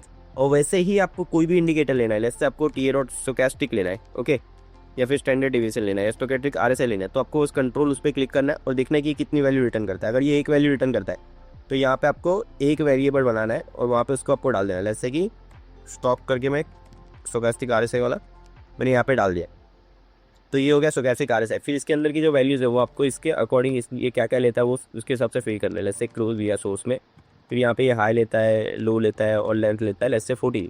ओके, और फिर यहाँ पे मैं स्टोकेस्टिक RSI को प्लॉट कर सकता हूँ, और यहाँ पे मैं इसको बंद कर दूँ और अगर इसको इंटर मारूँ तो यहाँ पे मेरे पास अभी स्टोकेस्टिक RSI आ गया। ओके, तो इस तरीके से मैं TA में जितने भी इंडिकेटर्स है वो सारे यूज़ कर सकता हूँ। अब हम एक और एग्जांपल देख लेते हैं, उसके बाद हम इसको कंक्लूड करते हैं। लेट्स से सुपर ट्रेंड, तो यहाँ पे जैसे कि मैंने यहाँ पे super trend equal to let's से मैंने किया TA.सुपर ट्रेंड। ओके, तो यहाँ पे मैं कंट्रोल और क्लिक करूँगा तो मैं ये देखूँगा कि यहाँ पे इसको 2 वैल्यू चाहिए, ठीक है, इसको 2 वैल्यू चाहिए, तो यहाँ पे इसको 2 वैल्यू डालनी पड़ेगी। अब ये 2 वैल्यू मैं डालूंगा, इसको मैं इस तरीके से नहीं डाल सकता कि यहाँ पे लेट्स से सुपर ट्रेंड डाल दिया और लेट्स से कि यहाँ पे डायरेक्शन डाल दिया, इस तरीके से नहीं डालूंगा, क्योंकि अगर इस तरीके से डालूंगा तो मुझको ये एरर देगा। मुझको इसको एज अ ब्रैकेट में डालना है, तो उसके लिए मैं यहाँ पे बस ब्रैकेट दबा दूंगा, तो यहाँ पर ये स्क्वायर ब्रैकेट के अंदर आ जाएगा। ओके, तो यहाँ पर जो भी इसकी फैक्टर और लेंथ चाहिए, तो लेट्स से इसको फैक्टर चाहिए, तो फैक्टर में इसको कितना चाहिए 40। ओके, और सॉरी फैक्टर में इसको चाहिए 3, लेंथ पे लेट्स से 10, और विक्स मुझको चाहिए कि नहीं चाहिए वो मैं रख सकता हूँ, यहाँ पे इसको डालने की ज़रूरत नहीं है। ओके, और यहाँ पर आप इसका एग्जाम्पल भी दे सकते हो, जैसे कि यहाँ पे डाला है, यहाँ पे एग्जाम्पल देखिए, एग्जाम्पल में इसका विक्स नहीं डाला है, तो आप ऐसा किसी भी इंडिकेटर को ले सकते हो इस तरीके से। ओके, तो अब यहाँ पर हम सुपर ट्रेंड को एक बार प्लॉट कर देते हैं, कंट्रोल V, और यहाँ पर इसको हम कर देते हैं ट्रू, जो सुपर ट्रेंड जो है वो ऊपर आएगा चार्ट के, ठीक है। यहाँ पर मैं इसको यहाँ से हटा देता हूँ और इसको अगर मैं कंट्रोल इंटर मारूँ तो यहाँ पे जो सुपर ट्रेंड है ये यहाँ पे ड्रॉ हो जाएगा, ठीक है। ये सुपर ट्रेंड आ गया, लेकिन ये सुपर ट्रेंड जैसा दिख नहीं रहा है अभी। सो यहाँ पर हम एक काम कर सकते हैं, हम टर्नरी ऑपरेटर से इसको कलर दे सकते हैं। अभी टर्नरी ऑपरेटर मैंने आपको सिखाया था जस्ट पहले, कुछ टाइम पहले। यहाँ पे देखिए कलर मैंने इसको इक्वल टू लिखा। अब मैं चाहता हूँ कि क्लोज अगर सुपर ट्रेंड से बढ़ाए, ओके, सुपर ट्रेंड से बढ़ाए, क्लोज अगर सुपर ट्रेंड से बढ़ाए, तो हम इसको क्या करेंगे, कलर डॉट कर देंगे ग्रीन। एल्स इसको हम क्या करेंगे, कलर डॉट रेड। तो आप इस तरीके से जो भी हमने अभी तक सीखा है ना, उसको हम इम्प्लीमेंट कर सकते हैं धीरे धीरे करके। तो यहाँ पर देखिए अभी ये सुपर ट्रेंड जैसा इसका कलर आ चुका है, ओके। सो ओवरऑल ये था। और टीए लाइब्रेरी आप इसको इस तरीके से यूज़ करते हो, तो जितने भी इंडिकेटर्स है, जितने फेमस इंडिकेटर है, आप उसको टीए डॉट करके एक्सेस कर सकते हो। और ऑब्वियसली अगर आपको कुछ समझ में नहीं आ रहा है तो कंट्रोल और क्लिक, वहाँ पे माउस रखे, कंट्रोल क्लिक, और वहाँ पे आप नीचे उसका एग्जाम्पल वगैरह देख सकते हो, ठीक है। सो अब हम कीवर्ड्स कवर करते हैं। सो पाइन स्क्रिप्ट में जो कीवर्ड्स होते हैं, और या कोई भी कोडिंग लैंग्वेज में जो कीवर्ड्स होते हैं ना, वो बेसिकली स्पेशल वर्ड होते हैं जो कि है ना कोडिंग लैंग्वेज का पार्ट होता है। तो आप उसको एज अ वेरिएबल यूज़ नहीं कर सकते हो, ओके। और हर एक वर्ड का एक मीनिंग होता है, इसीलिए उसका नाम है कीवर्ड। सो जैसे कि एंड हो गया, तो एंड एक कीवर्ड है। अब मैं एंड को एज अ वेरिएबल यूज़ नहीं कर सकता हूँ, ऐसा लिख सकता हूँ एंड इक्वल टू 10, ये रॉन्ग है, ये मुझको एक एरर देगा, ठीक है। सो जो एंड है वो रिजर्व हो चुका है एक चीज़ के लिए, उसका एक मीनिंग है। और उसका मीनिंग क्या है, एंड और एंड नॉट, हमने ये कोर्स में पहले ही देख लिया है। तो एंड का मीनिंग क्या होता है कि वो अपने पीछे वाले और अपने आगे वाले दोनों जो कंडीशन है उसको चेक करता है कि वो ट्रू है या नहीं, ठीक है। If both of the condition is true, ये ट्रू, ये जो है वेरिएबल की हेल्प करता है ट्रू रिटर्न करने में। सो वैसे ही और है, एंड नॉट है, और इसी तरीके से हमारे पास और भी बहुत सारे कीवर्ड्स है पाइथन के अंदर। सो हम इन सारे कीवर्ड्स को है ना एकदम डिटेल में नहीं जाएंगे, हम कुछ जो इंपॉर्टेंट कीवर्ड्स हैं उनको डिटेल में समझेंगे, और जो कुछ ऐसे कीवर्ड्स हैं जो इतने ज़्यादा यूज़ नहीं होते उनको हम थोड़ा थोड़ा ऊपर से समझेंगे, ओके। सो अब यहाँ पर ये तीनों कीवर्ड्स हमने देख लिए। अब हम समझते हैं इफ़ एंड एल्स क्या होता है। सो जो इफ़ एंड एल्स कीवर्ड है ना, उसको मैं आपको एक्सप्लेन करता हूँ। उसके पहले मैं आपको कुछ चीज़ें बता देता हूँ। तो जो भी कोड आप है ना ऐसे टच में लिखते हो ना, जो स्टार्ट से शुरू होता है, ठीक है, जितना भी कोड आप स्टार्ट से शुरू करते हो ना, ये जो है ना, ये जो बॉडी है इसको बोलते हैं ग्लोबल स्कोप। ये जो है इसको बोलते हैं ग्लोबल स्कोप, ओके। और अगर मैं कोई कोड जो है वो इंडेंटेशन के बाद लिख रहा हूँ, जैसे कि मैं यहाँ पे मैंने कुछ लिखा है, यहाँ पे मैंने जैसे कुछ भी कंडीशन वगैरह लिखी है मैंने, ओके, और इसके बाद मैं यहाँ पे जो अंदर कर रहा हूँ ना, मतलब मैं इंटर मार के अंदर कर रहा हूँ ना, तो इसको जो है ना, ये जो स्कोप है इसको बोलते हैं लोकल स्कोप। तो जो इंडेंटेशन के बाद आता है पाइन स्क्रिप्ट में, जो इंडेंटेशन है वो है एक टैब, या तो फिर 1 2 3 4 स्पेसेस। तो जो 4 स्पेसेस के बाद जो भी मैं लिखूंगा ना, ये जो है इसको बोलते हैं लोकल स्कोप। सो ये लोकल स्कोप है, और ये जो है ये ग्लोबल स्कोप है, जो कि शुरुआत से टच होके लिखते आ रहा है, ओके। अब जो इफ स्टेटमेंट होता है ना, इफ स्टेटमेंट, वो मैं आपको बता दूं कैसा होता है। सो इफ स्टेटमेंट क्या होता है कि यहाँ पर हम एक कंडीशन लिखते हैं, जैसे कि मैंने यहाँ पे ट्रू लिखा, तो यहाँ पे कंडीशन लेते हैं, कंडीशन के बाद यहाँ पर हमें ना इसका एक लोकल ब्लॉक बन जाता है, ओके। तो जिस तरीके से ये वाला जो ऊपर वाला हमारा ग्लोबल स्कोप है, वैसे ही हमारे पास एक लोकल स्कोप बन जाता है, और इसमें हम कोड लिख सकते हैं। तो हम चाहते हैं कि कुछ कोड है जो खाली तभी एग्जीक्यूट होने चाहिए जब हमारी ये कंडीशन ट्रू है, तो हम इफ़ कीवर्ड का यूज़ करते हैं। तो इफ़ कीवर्ड जो है ना, वो प्रोग्राम को बताता है कि आगे वाली जो भी कंडीशन हम लिखने जा रहे हैं, ओके, उसके बाद एक ब्लॉक बनेगा, उसके बाद एक लोकल ब्लॉक बनेगा। सो जैसे कि फिर यहाँ पे मैं कुछ लिखता हूँ, तो यहाँ पे वो कंडीशन ट्रू होना चालू कर दिए, ओके। तो ये इसका थ्योरी है, हम प्रैक्टिकल एग्जाम्पल देखेंगे तो आपको अच्छे से समझ में आ जाएगा, ओके। सो मैं इसको नाम दे देता हूँ, if else and else if statements. If else else if statements, ठीक है। यहाँ पे मैंने इसको नाम दे दिया, और ओवरलेस का हम फुल से रहने देंगे, तो यहाँ पे हम कुछ नहीं लिखेंगे। अब यहाँ पे जैसे मैंने ना 2 इंडिकेटर मैं चाहता हूँ कि प्लॉट हो, जैसे कि मैं एक RSI चाहता हूँ, तो मैं लिख देता हूँ TA.RSI of close and length is 14, okay. और RSI के बाद मैं चाहता हूँ कि इसमें एक और इंडिकेटर हो जो कि हो ATR, तो यहाँ पे मैं लिख दे रहा हूँ TA.ATR of close and, sorry close नहीं होता ATR में, ATR की लेंथ हम ले लेते हैं 40, ओके। अब मैं चाहता हूँ एक इंडिकेटर करके मैं एक वेरिएबल बनाऊँ, इंडिकेटर अंडरस्कोर करके, और इक्वल टू मैं कर दूँ इसको लेट्स से 0.0। अब मैं चाहता हूँ कि ना मुझको RSI, या तो मुझको RSI प्लॉट करना है, या तो मुझको ATR प्लॉट करना है, दोनों में से मुझको कोई एक चीज़ प्लॉट करना है, और उसको मैं इंडिकेटर में डालूंगा, तो उसके लिए ना पहले यहाँ पे मैं एक इनपुट ले लेता हूँ। लेट्स से लिख देता हूँ मैं यहाँ पे चूज इंडिकेटर, ठीक है। ऐसा करके मैंने एक वेरिएबल बना दिया और फिर यहाँ पे इनपुट डॉट मैंने यहाँ पे लिख दिया स्ट्रिंग और यहाँ का मैंने डाल दिया बाय डिफॉल्ट ATR। फिर यहाँ पे लिखता हूँ मैं चूज द इंडिकेटर, ठीक है, इक्वल टू, फिर यहाँ पे जो ऑप्शंस है, ऑप्शन से मैं इसको दे देता हूँ, एक ATR दे सकता है या तो फिर एक RSI ले सकता है, ठीक है। यहाँ पे मैंने इसको 2 ऑप्शन दे दिए। अब उसके बाद मैं क्या करता हूँ, मैं इफ़ कीवर्ड का यूज़ करता हूँ।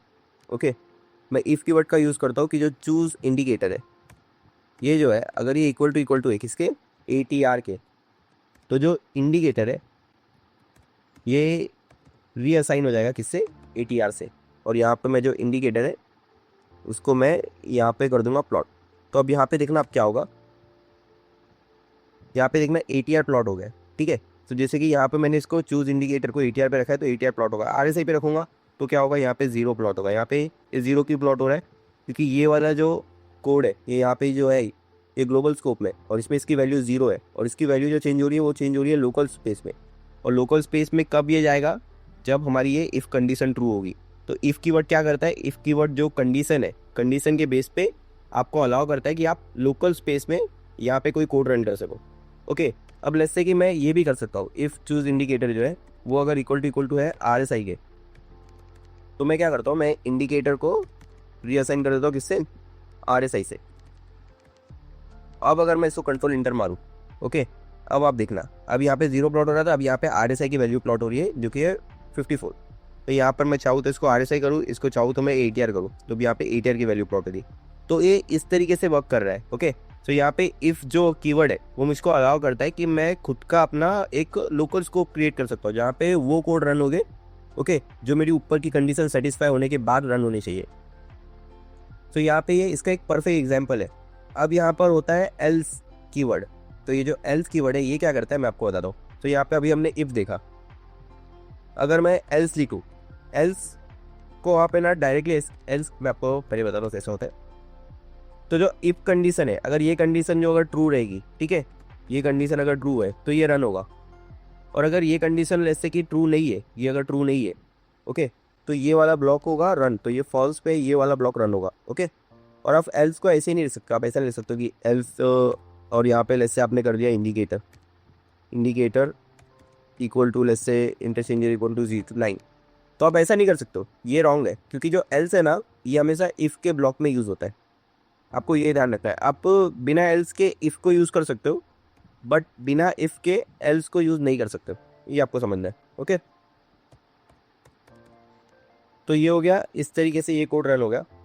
अब एक इसमें एक और होता है एल्स इफ करके, एल्स इफ, लेट्स से एल्स इफ में आपको बताता हूँ क्या होता है। तो थोड़ा आपको एडवांस टॉपिक लगेगा। ओके, यहाँ पे लिख देता हूँ मैं एरिया। तो एल्स इफ क्या होता है मैं आपको बताता हूँ। तो इस कंडीशन का जो ब्लॉक है ना कुछ इस तरीके से वर्क करता है। अगर ये कंडीशन ट्रू है, ठीक है, तो वो नीचे जाएगा, चेक करेगा, ठीक है, मतलब ये यहाँ पे कोड रन होगा। फिर उसके बाद ना यहाँ पे जैसे कि मैंने एल्स इफ रखा है, तो एल्स इफ जो है ना वो चेक करेगा। अगर एल्स इफ ट्रू रहा ना तो ये जो एल्स वाला ब्लॉक है ना, ओके, इसकी तरफ ये नहीं जाएगा। और अगर लेट्स से कि मैंने इसके नीचे भी एक और, इसके नीचे भी मैंने एल्स इफ एक और रखा है, ठीक है, else if let's say choose indicator, यहाँ पे मैंने डाल दिया लेट्स से इक्वल टू अगर लेट्स से RSI है, देन यहाँ पे indicator underscore interchanges to let's say कि 34.00। तो यहाँ पर क्या होता है, यहाँ पे जब जैसी हमारी ये कंडीशन ट्रू होगी ना तो इसके नीचे वाला रन नहीं होगा, ये चेक नहीं करेगा, ठीक है, ये यहाँ पे चेक नहीं करेगा। और अगर ये फॉल्स है ना तो ये चेक करेगा, ठीक है, तो ये रुक जाता है। अगर मैं इफ़ रखूँगा ना, अगर जैसे कि मैंने यहाँ पे भी इफ़ रखा और यहाँ पे भी इफ़ रखा, तो ये रुकेगा नहीं, ये हर एक को चेक करेगा। तो अगर ऊपर वाली कंडीशन अगर ट्रू है तो भी ये कंडीशन ये चेक करेगा, नीचे वाली कंडीशन को चेक करेगा। लेकिन जो एल्स इफ है ना वो वैसा नहीं करता है, ठीक है, एल्स इफ में अगर ऊपर वाली कंडीशन ट्रू है तो नीचे चेक नहीं करता है। थोड़ा कंफ्यूजिंग आपको लग रहा होगा बट ये प्रैक्टिस से आपको आ जाएगा। ओके, सो अभी फिलहाल के लिए आप अगर इल्स एफ भी इफ एंड एल्स समझ गए हो ना तो भी बहुत है। Okay, so if and L किस तरीके से वर्क करता है रिकैप में, यहाँ पे इफ़ कीवर्ड होता है, उसके बाद एक कंडीशन होती है। अगर वो कंडीशन ट्रू होगी तो हमारा जो ये नीचे वाला कोड जो हमने इसके अंदर लिखा है वो रन होगा। एल्स अगर आपने यूज़ किया है तो अगर ये कंडीशन ट्रू नहीं होगी तो यहाँ पे ये रन हो जाएगा। तो इस तरीके से इफ़ एंड एल्स वर्क करता है। सो आई होप आपको ये समझ में आया होगा। फिर इसके बाद हमने ये 4 तो पहले ही कवर कर लिए, फ्लोट क्या होता है, इंटीजर क्या होता है, बुलियन क्या होता है, स्ट्रिंग क्या होता है, ये मैं आपको बता दूँ यूज़ केस इसका क्या है। ओके, अब लेट्स से कि ना मुझको कोई वेरिएबल को है ना एन असाइन करना है। एन मतलब कि कुछ नहीं करना है, मतलब ये नॉट अवेलेबल, ऐसी वैल्यू मेरे को असाइन करनी है कि यहाँ पे कुछ है ही नहीं। ठीक है, मुझको इसको नथिंग असाइन करना है, एन असाइन करना है। तो मैं डायरेक्टली नहीं कर सकता हूँ, डायरेक्टली करूँगा तो मुझको ये एक एरर देगा। ठीक है, तो यहाँ पे मुझको एक कीवर्ड स्पेसिफाई करना पड़ता है। जैसे मैंने फ्लो किया तो अब ये जो एन है ये फ्लोट एन बन गया। ओके, जैसे मैंने यहाँ पे बुल किया तो यहाँ पे बुलियन एन बन गया। तो लेटर अगर सॉरी बुलियन को एन नहीं कर सकते अब, और बुलियन में खाली ट्रू और फॉल्स होगी। पहले वर्जन 5 के पहले या वर्जन 5 में भी ना बुलियन को एन कर सकते थे, अभी नहीं कर सकते, अभी इसको फॉल्स या ट्रू ही कर रखना है। तो यहाँ पे बुलियन की जगह पे जैसे मैंने इंट रख दिया तो इंट को मैं एन कर सकता हूँ। यहाँ पे मैंने स्ट्रिंग कर दिया तो मैं स्ट्रिंग को भी एन कर सकता हूँ। ओके, और बेस्ड ऑन दैट मैं इसकी बाद में वैल्यू चेक कर सकता हूँ। अब ये इंपॉर्टेंट क्यों होता है, ये इंपॉर्टेंट होता है लेट्स से आपने बहुत बड़ा कोड लिखा है। ओके, और उसमें आप है ना कभी आपने इसको एज ए स्ट्रिंग असाइन किया लेकिन इसको आप चेंज कर रहे हो फ्लोट में, तो ये बहुत बड़ी प्रॉब्लम है। तो ये जो है ये ना हो, इसके वजह से ना यहाँ पे आपको कीवर्ड स्पेसिफाई करना पड़ता है अगर आपने एन लिखा है तो। ओके, सो ये होता है कीवर्ड का यूज़। अगर आप एन असाइन नहीं कर रहे हो, आप लेट्स से 0.0 डाल रहे हो, तो ये ऑटोमेटिकली जो है ये बन गया है फ्लोट। ओके, और अगर लेट्स से मैंने 0 ही लिखा है तो ये बन गया है इंटीजर ऑटोमेटिकली। और अगर आपने इसको इंटीजर रखा है तो आप इसको बाद में फिर फ्लोट में चेंज नहीं कर सकते। सो पाइनस्क्रिप्ट में जो भी डेटा टाइप आप मेंशन करते हो वेरिएबल का, उसको आप चेंज नहीं कर सकते हो थ्रू आउट द कोड, ये आपको ध्यान रखता है। ओके, सो अब हम कवर करेंगे वार कीवर्ड। तो वार कीवर्ड काफ़ी इंपॉर्टेंट होने वाला है क्योंकि इसको यूज़ करके आप top loss, trailing stop loss, ये सारी चीज़ें सीख सकते हो। ठीक है, सो वार कीवर्ड काफ़ी इंपॉर्टेंट है, काफ़ी जगह यूज़ भी होता है ये।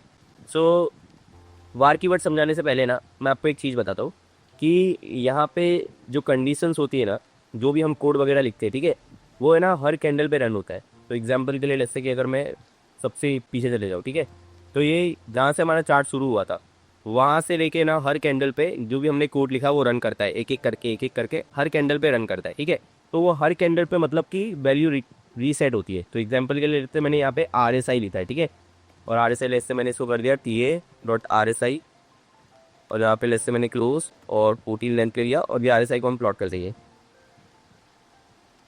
ओके, कंट्रोल इंटर मारा तो जो RSI है ओवरले को पॉज कर ला।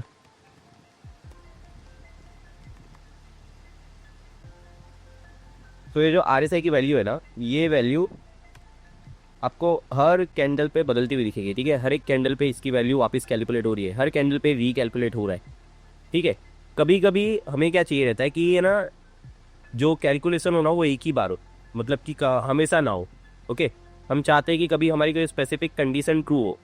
लेट्स से हम गैप अप ले रहे, तो लेट्स से कि अगर गैप अप ट्रू है तो ही मैं चाहता हूँ कि है ना वो कंडीशन ट्रू हो। लेट्स से कि जिस दिन गैप अप हो उस दिन मुझको ना बैकग्राउंड कलर करना है, मुझको पूरा बैकग्राउंड कलर लेट्स से कि है ना ग्रीन करना है। ठीक है, सो मैं चाहता हूँ कि जिस दिन गैप अप हो, जिस दिन बड़ा गैप अप हो, उस दिन ही मेरा कलर हो ग्रीन हो, बाकी दिन ना हो। तो अगर ऐसा कुछ आपको अचीव करना है तो ये अचीव करने के लिए आपको वार कीवर्ड यूज़ करना पड़ता है। तो हम इसको बिना वार कीवर्ड के यूज़ करेंगे और वार कीवर्ड के साथ यूज़ करेंगे, और हम फर्क देखोगे। ठीक है, कि कैसे कर सकते हैं। सो जैसे कि पहले हम बिना वार कीवर्ड की करने की ट्राई करेंगे, जो कि गलत होगा, फिर हम इसको सही करेंगे वार कीवर्ड यूज़ करके। सो आपको अच्छे से समझ में आ जाएगा। ठीक है, तो जैसे मैं डाल देता हूँ यहाँ पे example, gap up day equal to मैंने लिखा, और गैप अप के लिए हम एक सिंपल सा लॉजिक लेंगे कि है ना अगर जो लो है वो प्रीवियस हाई से बड़ा है तो गैप अप है।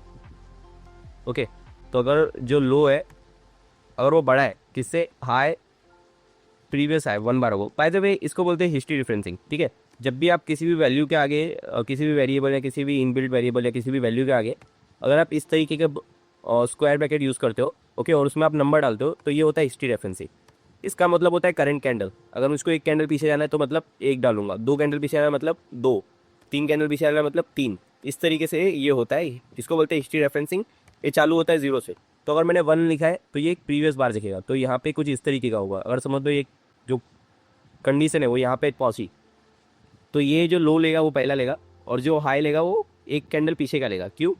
क्योंकि यहाँ पे हमने हाई 1 बार लिखा है। ठीक है, तो इसको हिस्ट्री रेफरेंसिंग बोलते हैं। तो यहाँ पे हमने गैप अप डाल दिया, गैप अप की कंडीशन। और जिस दिन भी गैप अप है उस दिन मुझको बीजी कलर करना है। सो मैं क्या करता हूँ, बीजी कलर करता हूँ और यहाँ पे मैं इसको फॉल्स की जगह पे ट्रू कर देता हूँ, क्योंकि इसको चार्ट के ऊपर रखना है। ठीक है, बीजी कलर करता हूँ मैं और यहाँ पे गैप अप लिख देता हूँ मैं। ठीक है, और लेट्स से कि गैप अप है तो मैं इसको कलर कर दूंगा colour dot new. Colour dot new से हम कलर को ट्रांसपेरेंसी दे सकते हैं। ठीक है, यहाँ पे डाल दिया मैंने कलर डॉट लाइन। ओके, और इसको मैंने ट्रांसपेरेंसी दे दिया लेट्स से 80 का। अगर मैं इसको कंट्रोल इंटर मारूँ, ओके, यहाँ पे मैंने एन लिखना भूल गया। और अगर गैप अप नहीं है हमारे पास तो हमको एल करना है, कुछ नहीं करना है। तो अब यहाँ पे देखना क्या होगा, यहाँ पर है ना, यहाँ पर देखिए ये कलर यहाँ पे हो चुका है। मतलब जैसे ही हमारे पास एक गैप अप हुआ तो हमारा बैकग्राउंड कलर हुआ है, लेकिन पूरे दिन का नहीं हुआ, ये सिर्फ अभी तक का ही है। ठीक है, पूरे दिन के लिए हमको चाहिए बैकग्राउंड। ठीक है, यहाँ पे भी गैप अप है, यहाँ पे हमको कलर हो चुका है। ठीक है, लेकिन पूरे दिन के लिए नहीं हुआ। यहाँ पे गैप अप है, यहाँ पे गैप अप है, यहाँ पे गैप अप है, कलर तो हो रहा है लेकिन पूरे दिन के लिए नहीं हो रहा है। सो पूरे दिन के लिए अगर मुझको करना है तो मैं उसको किस तरीके से करूँगा मैं आपको बता दूँ। तो मैं यहाँ पे लिखूँगा कुछ इस तरीके से, वार गैप अप कलर, ऐसा करके मैं लिख देता हूँ, gap up day colour equal to, यहाँ पे मैंने डाल दिया इसको, जैसे कि मैंने इसको, ये कंडीशन है तो मैंने जैसे इसको डाल दिया फॉल्स। ओके, अब ये जो वार वेरिएबल है ना, ये क्या होता है, ये प्रेसिस्टेंट वेरिएबल होता है, ये एक ही बार बनता है। मतलब समझ लो, मैं आपको बता दूँ। सो जब ये हमारी कैंडलस्टिक्स बनना स्टार्ट हुई थी ना, ठीक है, तो इस टाइम पे ना ये जो वेरिएबल था, ये जो वार वेरिएबल था ना, ये फॉल्स हो गया था। ठीक है, इस टाइम पे फॉल्स था। अब उसके बाद जब तक हमारी कंडीशंस वगैरह कोई ट्रू नहीं होगी ना, तब तक ये ट्रू नहीं होगा। सो मैं आपको एग्जांपल बता दूँ, कंडीशन हम डाल देते। तो ये प्लस से मैंने गैप अप डाल दिया, ये गैप अप डे। तो जो गैप अप डे कलर है, इसको मैं इंटरचेंजेस को रेस्यू कर देता हूँ 2। और अगर मैं इसको यहाँ पे डालूँ तो यहाँ पे देखना क्या होगा, यहाँ पर है ना सब कुछ आपको है ना कलर में दिखेगा। ठीक है, वैसे अब यहाँ पे देखिए पूरा यहाँ पे कलर ही कलर दिख रहा होगा आपको। ठीक है, मतलब पूरा ये बैकग्राउंड कलर हो चुका है। ये इसलिए ये ऐसा क्यों हुआ है मैं आपको बताता हूँ। तो जहाँ पे ना जब हमारे पास एक गैप अप देखने को मिला, जैसे कि यहाँ पे हमको फर्स्ट गैप अप देखने को मिला, तो यहाँ पर क्या हुआ, इसकी वैल्यू हो गई, ये जो फॉल्स थी इसकी वैल्यू हो गई ट्रू। और उसके बाद ये चेंज नहीं हुई, उसके बाद ये रीसेट नहीं हुई। ये हर कैंडल पे रीसेट नहीं होता है, ये जितनी भी कैलकुलेशन है ये हर कैंडल पे रीसेट होते हैं, बट ये एक्सेप्शन हो गया, ये हर कैंडल पे रीसेट नहीं होगा वार कीवर्ड की वजह से। ओके, अगर मैं इसको बिना वार कीवर्ड के यूज़ करूँ तो देखना है आपको ये सब कुछ कलरिंग नहीं दिखेगा। अब आपको खाली तभी कलर दिख रहा है जब यहाँ पे गैप अप पूरा है। सो ये इस तरीके से यूज़ होता है। ठीक है, अब यहाँ पर आप इसको स्पेशल केस में कैसे यूज़ करोगे, जैसे कि यहाँ पे मैं डाल देता हूँ वार फ्लोट। ओके, वार का एक फ्लोट वेरिएबल बना लेता हूँ, और जब भी मैं लॉन्ग एंट्री में हूँ तो मुझको टारगेट या स्टॉप लॉस को सेट करना है, तो मैं यहाँ पे कर सकता हूँ। इस तरीके से यूज़ होता है। अब यहाँ पे मैं इसको वापस बाहर कर देता हूँ। ओके, यहाँ पे मैंने इसको वापस बाहर कर दिया। अब यहाँ पर मैं क्या चाहूँगा कि जब है ना, जब ये मतलब जब भी मुझको ये गैप अप देखने को मिले, ठीक है, तो मैं चाहूँगा कि पूरे दिन का कलर हो, उसके आगे तक का नहीं। तो मैं क्या करूँगा, मैं यहाँ पे कर दूंगा इसको वापस से, मैंने इसको ये ट्रू हो गया था। ठीक है, यहाँ पे पहले टाइम ये ट्रू हो गया था, तो मुझको इसको फॉल्स भी करना है, तो मैं इसको फॉल्स करूँगा कंडीशन के बेस पे। सो यहाँ पे मैं कंडीशन में डाल दूंगा इफ़ यहाँ पे जैसे कि session dot is last bar. Okay, तो गैप अप कलर जो है एक इंटरचेंजेस तो मैं कर देता हूँ फॉल्स। अब यहाँ पर देखना क्या होगा, अब यहाँ पर देखना एक सिर्फ उसी दिन के लिए कलर करेगा। यहाँ पे देखिए गैप अप हुआ, ये उसी दिन के लिए कलर किया, 3:30 बजे के बाद इसने कलर करना बंद कर दिया। ठीक है, यहाँ पे देखिए उसी दिन के लिए खाली कलर हुआ, उसी दिन के लिए कलर हुआ। ठीक है, तो यहाँ पर देखिए यहाँ पे गैप अप है और सिर्फ उसी दिन के लिए कलर हुआ, जैसे आज गैप अप था और सिर्फ आज के लिए ये कलर हुआ। तो इस तरीके से है ना, इस तरीके से आप वार कीवर्ड को यूज़ कर सकते हो। अब यहाँ पर ये जो है ना, ये क्या है, इस सेशन डॉट लास्ट बार, मतलब अगर हम लास्ट कैंडल पे है तब ये ट्रू होगा। लास्ट कैंडल पे अगर हम है तो हम जो ये वाला जो है ना गैप अप, इसको हम कर देंगे फॉल्स। सो ये इस तरीके से हम इसको यूज़ कर सकते हैं। तो ये वाला जो है ये सेशन डॉट इस लास्ट बार, ये क्या रिटर्न करता है, ये अगर हम लास्ट कैंडल पे तो ट्रू रिटर्न करेगा। ओके, और वैसे ही एक होता है सेशन डॉट फर्स्ट बार, सेशन डॉट इस फर्स्ट बार, ये जैसे कि हम फर्स्ट कैंडल पे तो वो ट्रू रिटर्न करता है। ऐसा मतलब कि हमारा डे ओपन जो है ना, इस कैंडल पे ट्रू रिटर्न करता है। तो ये इस तरीके से है, और भी आप इस पर बहुत सारे वैल्यूज है सेशन में, वो आप खुद से चेक कर सकते हो। ठीक है, सो मेरा जो मोटिव था वो आपको वार कीवर्ड समझाना था, तो आई होप आपको समझ में आएगा। रीकैप हम कर लेते सिंपल। यहाँ पर जो वार कीवर्ड से जो भी आप वेरिएबल बनाओगे वो प्रेसिस्टेंट होगा, वो लॉक हो जाएगा। ठीक है, और उसकी वैल्यू को अगर आपको अपडेट करना है तो आप कोई कंडीशन में जाके उसकी वैल्यू को अपडेट कर सकते हो। लेकिन एक बार उसकी वैल्यू अपडेट हुई तो ये वाली वैल्यू उसमें लॉक हो जाएगी। फिर उसके बाद जो भी आपकी दूसरी कंडीशन रहेगी उसके बेसिस पे अगर आपको उसकी वैल्यू को चेंज करना है तो आप कर सकते हो। तो यहाँ पर जो इसकी वैल्यू है वो ये हो जाएगी, लेकिन इसकी एक बार जब इसकी वैल्यू चेंज होती है तो वैल्यू हो जाती है लॉक। जो भी वैल्यू पे आपने चेंज किया उस पर लॉक हो जाएगी। ओके, और जब तक आपकी कोई दूसरी कंडीशन उस वैल्यू को अपडेट नहीं करती वो लॉक ही रहेगी। तो ये आपको समझना है। तो जो वार कीवर्ड है ये वेरिएबल को लॉक करने के लिए यूज़ होता है, वेरिएबल में एक वैल्यू लॉक करने के लिए यूज़ होता है। सो ये होता है वार कीवर्ड। सो अब आपको ये समझ में आया होगा। अब वार कीवर्ड के बाद है ना हम लूप्स देख लेते हैं। लूप्स पे हम ज़्यादा टाइम नहीं डालेंगे क्योंकि ये हार्डली आप इसको कभी यूज़ करोगे, ठीक है। ओके, सो लूप क्या होता है? लूप है ना आपको अलाउ करता है एक पीछे जाने के लिए, ठीक है। जैसे कि मैं फर्स्ट कैंडल, ठीक है, और मुझको है ना प्रीवियस जैसे कि 1 2 3 4 5 प्रीवियस 5 कैंडल का मुझको एक एवरेज चाहिए, ठीक है, कि 5 क्लोज का क्या एवरेज था। तो वो चीज़ अगर मुझको करनी है तो मैं लूप के साथ कर सकता हूँ। तो अगर मुझको पीछे कैंडल पे जाना है, लूप का मेन ऑब्जेक्टिव यही है कि आप है ना पीछे की कैंडल्स पे जा सकते हो।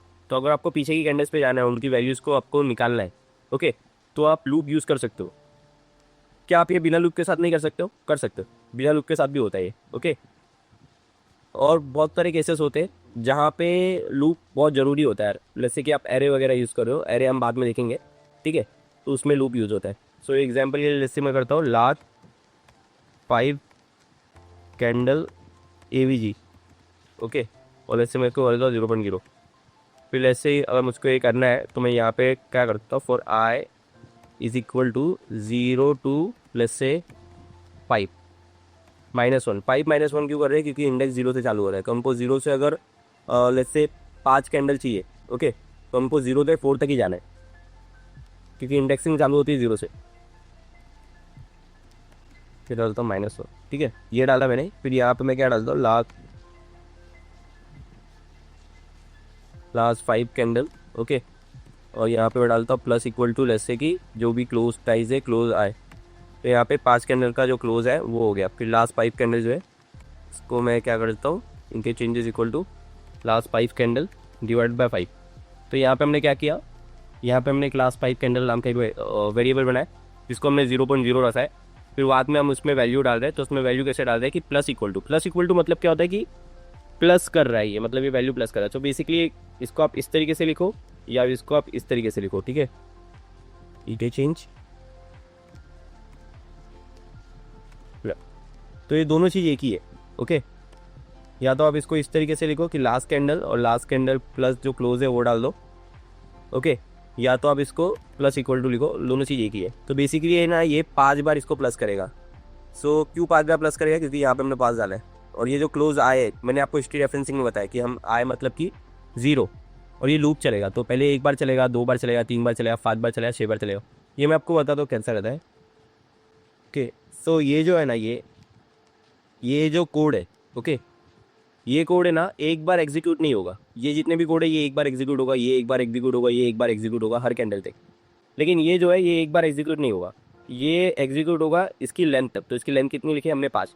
तो ये 5 बार घूमेगा, एक बार होगा, फिर उसके बाद वापस से एक और बार आएगा, फिर उसके बाद वापस से एक और बार जाएगा, वापस से एक और बार जाएगा, वापस से एक और बार जाएगा। ऐसे करते करते ये 5 बार घूमेगा। तो ये जो लूप है ना इसको लूप इसीलिए बोलते हैं क्योंकि यहाँ पे ये कोड है ये 5 बार एग्जीक्यूट होता है।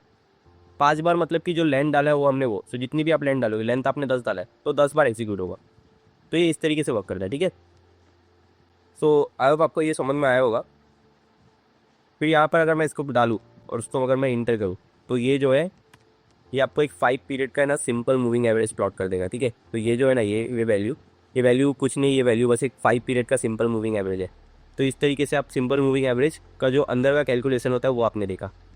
सो ये होता है लूप, ओके। और लूप में बहुत सारी चीज़ें भी होती है। लूप में होता है ब्रेक। अगर समझ लो आपको इसको बंद करना है, लेट्स से कि है ना क्लोज, लेट्स से आपको ऐसा करना है, ठीक है। लेट्स से आपको कुछ इस तरीके से करना है कि इफ़ अगर क्लोज आई जो है वो अगर ग्रेटर देन है स्मॉलर देन है, लेट्स से क्लोज ओपन से, क्लोज कोई ओपन आए से, ठीक है। तो यहाँ पे मुझको करना है ब्रेक। तो यहाँ पे क्या हो रहा है मैं आपको बता रहा हूँ। यहाँ पर अगर लेट्स से कि ये किस तरीके से हो रहा है, ये इस तरीके से हो रहा है कि आपको 5 है ना बुलिश कैंडल की ड्रिल है। तो मतलब हम 5 कैंडल पीछे जाएंगे, उसमें से जितने भी बुलिश कैंडल है उसका हम एवरेज निकालेंगे। तो हमको जो बेरिश कैंडल्स है उनको हम अवॉइड कर रहे हैं, तो उसको अवॉइड करने के लिए हमने ये किया है। तो अगर बेरिश कैंडल हुई तो हम ब्रेक कर देंगे। ब्रेक मतलब कि ये एग्जीक्यूट नहीं होगा। तो जैसे कि मैंने आपको बताया कि ये जो है ये इसकी लेंथ तक जाता है, मतलब यहाँ पे 5 लिखा है तो ये 5 बार जाएगा। लेकिन अगर हम इसको ब्रेक कर देंगे तो समझ लो पहली बार में ये ब्रेक हो गया तो सिर्फ एक ही बार जाएगा, और अगर समझ लो दूसरी बार में ब्रेक हो गया तो सिर्फ 2 बार ही जाएगा। तो इसको अगर कंट्रोल इंटर मारोगे ना तो यहाँ पे अब ये जो क्लोज है ना ये खाली ग्रीन कैंडल का है, ग्रीन कैंडल का एवरेज है। ओके, और ये इस तरीके से क्यों दिख रहा है, ये इस तरीके से इसलिए दिख रहा है क्योंकि हम इसको बाद में डिवाइड बाय 5 कर रहे हैं ना, इसकी वजह से ऐसा दिख रहा है। सो ये होता है लूप। अब आपको लूप समझ में आया होगा। अगर आपको नहीं समझा है ना तो भी कोई दिक्कत नहीं है, इसको आपको प्रैक्टिस करनी पड़ेगी। और ये अब जब एडवांस चीज़ें बनाओगे ना, बहुत ज़्यादा एडवांस चीज़, उसमें ही लूप जो है वो ज़्यादातर यूज़ होता है। ठीक है, 1 2 3 start. Okay, so for loop के बाद हमारे पास वाइल लूप होता है। वाइल लूप में आपको बताता हूँ क्या होता है। तो वाइल लूप जो होता है वो होता है फॉर लूप जैसा ही होता है बट बिना लिमिट का। तो फॉर लूप में एक लिमिट होती है जो कि होता है हमारा लेंथ, बट वाइल लूप में ऐसा नहीं होता। वाइल लूप में वाइल के बाद है ना, जैसे इफ़ के बाद एक कंडीशन होती है वैसे वाइल के बाद आपको एक कंडीशन डालनी है। फिर अनलेस अगर आप इसको ब्रेक नहीं करते हो ये ब्रेक नहीं होता है। ओके, तो लेट्स से कि मैंने यहाँ पे कंडीशन है, एक कंडीशन के बाद अगर लेट्स से मैं यहाँ पे ब्रेक डालूँ तो ये यहाँ से ब्रेक कर लेगा। लेकिन अगर यहाँ पे मैं ब्रेक नहीं डालूँ तो ये ब्रेक नहीं करेगा और ये चलता ही रहेगा, चलता ही रहेगा, चलता ही रहेगा, इसका इटरेशन चलता ही रहेगा और आपका कोड जो वो क्रैश हो जाएगा। सो यहाँ पे वाइल लूप जब भी आप यूज़ करो तो आपको केयरफुली यूज़ करना है, क्योंकि अगर आपने वाइल लूप को यूज़ किया और आपने अगर उसको ब्रेक करना भूल गया, उसमें एग्जिट करना भूल गया, सो यहाँ पर जो आपका प्रोग्राम है वो क्रैश हो सकता है। अब पाइन स्क्रिप्ट जो है वो तो सर्वर में रन हो रहा है। ओके, तो उसमें आपको इतना कोई दिक्कत नहीं है। लेकिन अगर आपको अगर पाइथन वगैरह यूज़ कर रहे हो, कोई दूसरी प्रोग्रामिंग यूज़ कर रहे हो और उसमें आपने वाइल लूप को ऐसे ही छोड़ दिया है तो वहाँ पे आपका सर्वर कंप्यूटर क्रैश हो सकता है। ठीक है, सो ये बात आपको ध्यान रखना है। सो वाइल लूप का इतना कोई यूज़ है नहीं, तो मैं आपको बता देता हूँ। यहाँ पे वाइल है, जैसे इफ़ है यहाँ पे होता है, वैसे इफ़ में जैसी कंडीशन होती है वैसे वाइल में भी होता है। तो वाइल में जैसे हमने वाइल 2 लिखा। ओके, फिर जब तक हम इसको ब्रेक नहीं करेंगे तब तक ये एग्जिट नहीं होगा, ये तो हमने सीखा। फिर यहाँ पर जैसे कि अगर अगर हमारे पास एक रेड कैंडल है, हम यहाँ पे पीछे जा रहे हैं। ओके, हम अल्टीमेटली पीछे जाते ही जा रहे जब तक हमारे पास कोई रेड कैंडल नहीं है। तो रेड कैंडल है तो हम उसको ब्रेक कर रहे हैं, अनलेस अगर रेड कैंडल नहीं है तो हम बस जो कैंडल का क्लोज है उसको प्लस करते जा रहे हैं। और यहाँ पे इटरेशन भी नहीं होता है, तो इटरेशन आपको बाहर रखना पड़ता है। जैसे कि यहाँ पे मैंने लिखा है i=0। ओके, फिर मैं इसको i+1 कर रहा हूँ। सो बेसिकली ये जो इटरेशन है ये कुछ इस तरीके से वर्क कर रहा है कि ये जो कोड है ना, ये वाला जो कोड है ये हमने एक बार लिखा है। ठीक है, फिर उसके बाद ये वाला जो कोड है loop loop loop loop loop loop चलता ही रहा, चलता ही रहा, चलता ही रहा। ओके, जब तक कि यहाँ पे ब्रेक नहीं होता है। जैसे ही ब्रेक हुआ ये जो है बैक टू स्क्वायर 1, फिर इसके नीचे वाला कोड रन होगा, फिर ये वापस से रन होगा। इस तरीके से ये चल रहा है। ठीक है, सो अब आपको ये समझ में आ गया होगा। अब यहाँ पे एक और होता है कंटिन्यू करके। तो कंटिन्यू क्या होता है? कंटिन्यू होता है स्किप करने के लिए। इसको आप इफ़ लूप में भी यूज़ कर सकते हो, वाइल लूप में भी। तो अगर जैसे कि मुझको स्किप करना है, मुझको ना ये लूप को ब्रेक नहीं करना है, तो अगर मुझको जो भी कैंडल है ना वो अगर रेड है तो मुझको उस पार्ट को स्किप कर देना है, तो ये फिर स्किप कर देगा, उसके बाद ये इटरेशन वापस चालू होगा। तो ये इस तरीके से वर्क करता है वाइल लूप। अब वाइल लूप के बाद है ना मेंबरशिप की इन होता है। इन कैसे होता है? इन भी एक लूप में ही होता है। ठीक है, तो जैसे कि फॉर आई इन या फिर फॉर आई इन लिस्ट, ऐसा कुछ रहता है ये। तो यहाँ पे ना लिस्ट या फिर एरे आप बोल सकते हो, इसके अंदर एरे है। सो ये मेंबरशिप ऑपरेटर होता है जो कि अंदर से लूप अगर आपको लेना है तो एक एरे होता है। जैसे कि यहाँ पे एरे दिया है, एरे में आपको बताता क्या होता है। एरे बेसिकली है ना एक डेटा स्ट्रक्चर होता है। इसका अगर आप अनलेस आप एडवांस इंडिकेटर नहीं बना रहे हो या कुछ बहुत बड़ा नहीं बना रहे हो, आपको एरे का इतना यूज़ नहीं है, तो भी आपको बता देता हूँ। तो यहाँ पे एक एरे होता है। एरे के अंदर ना मल्टीपल वैल्यू स्टोर कर सकते हो। आपको पता है कि वेरिएबल में आप एक वैल्यू स्टोर कर सकते हो, लेकिन एक एरे के अंदर आप मल्टीपल वैल्यू स्टोर कर सकते हो। तो लेट्स से कि पोर्टफोलियो नाम का एक एरे है, उसके अंदर स्टॉक्स है, उसके अंदर टाटा स्टील है, उसके अंदर वेदल है, उसके अंदर डेल है, उसके अंदर ग्रासिम है। तो ऐसे ऐसे करते करते उसके अंदर स्टॉक्स है, और मुझको देखना है कि वो स्टॉक्स कौन से है उसके अंदर। तो उसके लिए मैं यूज़ करता हूँ for loop. So for loop जो है ना, फॉर स्टॉक्स इन पोर्टफोलियो,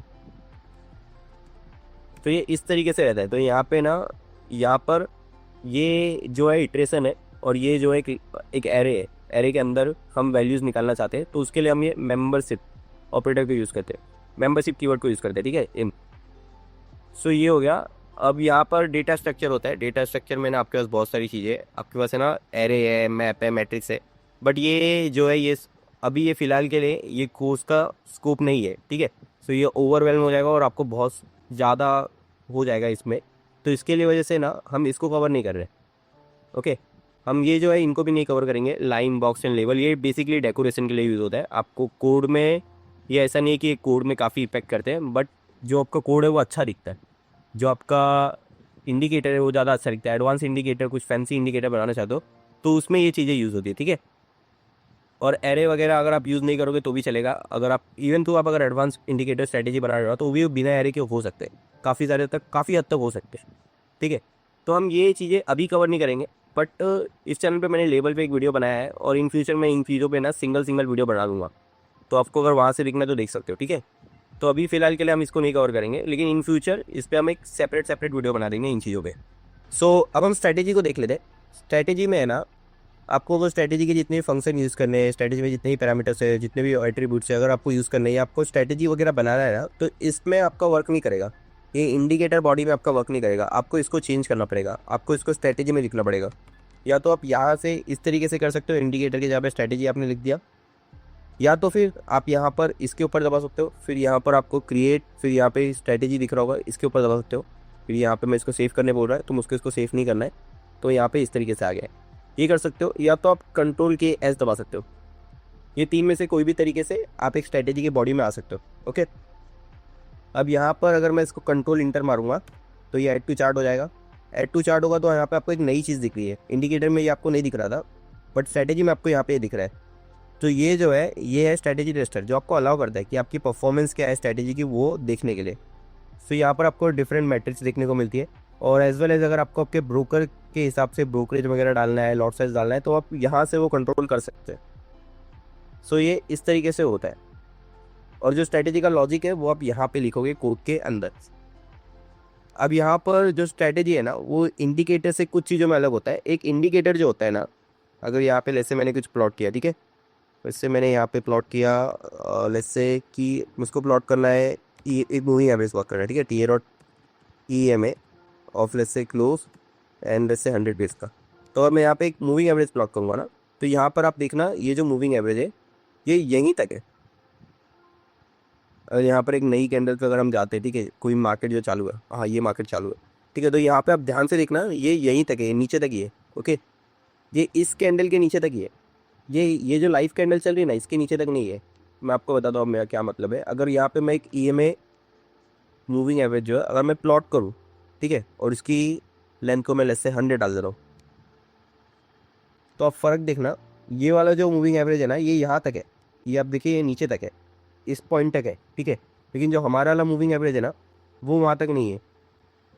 हमारा वाला जो मूविंग एवरेज है ना वो एक पॉइंट पीछे है, ये देखिए यहाँ पर है, वो एक पॉइंट पीछे है, तो यहाँ तक नहीं है। तो ये स्ट्रैटेजी और इंडिकेटर में फ़र्क होता है। स्ट्रैटेजी जो है वो इस तक जाती है। अगर रियल टाइम मार्केट है ना, रियल टाइम बार अगर चल रहा है तो वहाँ तक नहीं जाती, उसके एक पीछे तक जाती है। तो ये आपको समझना है। तो ये होता है स्ट्रैटेजी और इंडिकेटर में एक छोटा सा डिफरेंस।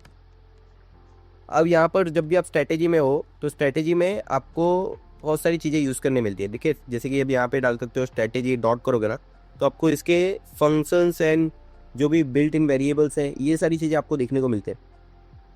तो यहाँ पर आप बहुत कुछ कर सकते हो स्ट्रैटेजी के अंदर। तो जो मेन चीज़ है वो हम कवर करने वाले। सो यहाँ पर बाय डिफ़ॉल्ट आपको ट्रेडिंग तो ये स्ट्रैटेजी देता है। तो अगर आप इसको कंट्रोल इंटर करोगे ना तो यहाँ पर ये वाली स्ट्रैटेजी जो है आपकी चार्ट पे लग जाएगी। इसको मैं हटा देता हूँ, हम निफ्टी ऑफिस चले जाते हैं। सो बेसिकली ये कुछ नहीं है, बस एक मूविंग एवरेज क्रॉस स्ट्रैटेजी है। फिर इसमें 14 पीरियड का एक मूविंग एवरेज है और उसका क्रॉस ओवर दिख रहा है 28 पीरियड मूविंग एवरेज के साथ। बाय द वे जो टी और क्रॉस ओवर फंक्शन है ये चेक करता है कि एक वैल्यू दूसरे वैल्यू के ऊपर क्रॉस ओवर कर रही है। यानी क्रॉस ओवर क्या होता है मैं आपको बताता हूँ। क्रॉस जैसे कि यहाँ पे एक लाइन है और ये लाइन है, तो ये जो पॉइंट है ना जहाँ पे दोनों मिले, से ये लाइन है और ये लाइन है, नीचे से ये लाइन ने इसको ऊपर की तरफ क्रॉस किया, तो ये जो पॉइंट है ना इसको बोलते हैं क्रॉस ओवर, ओके।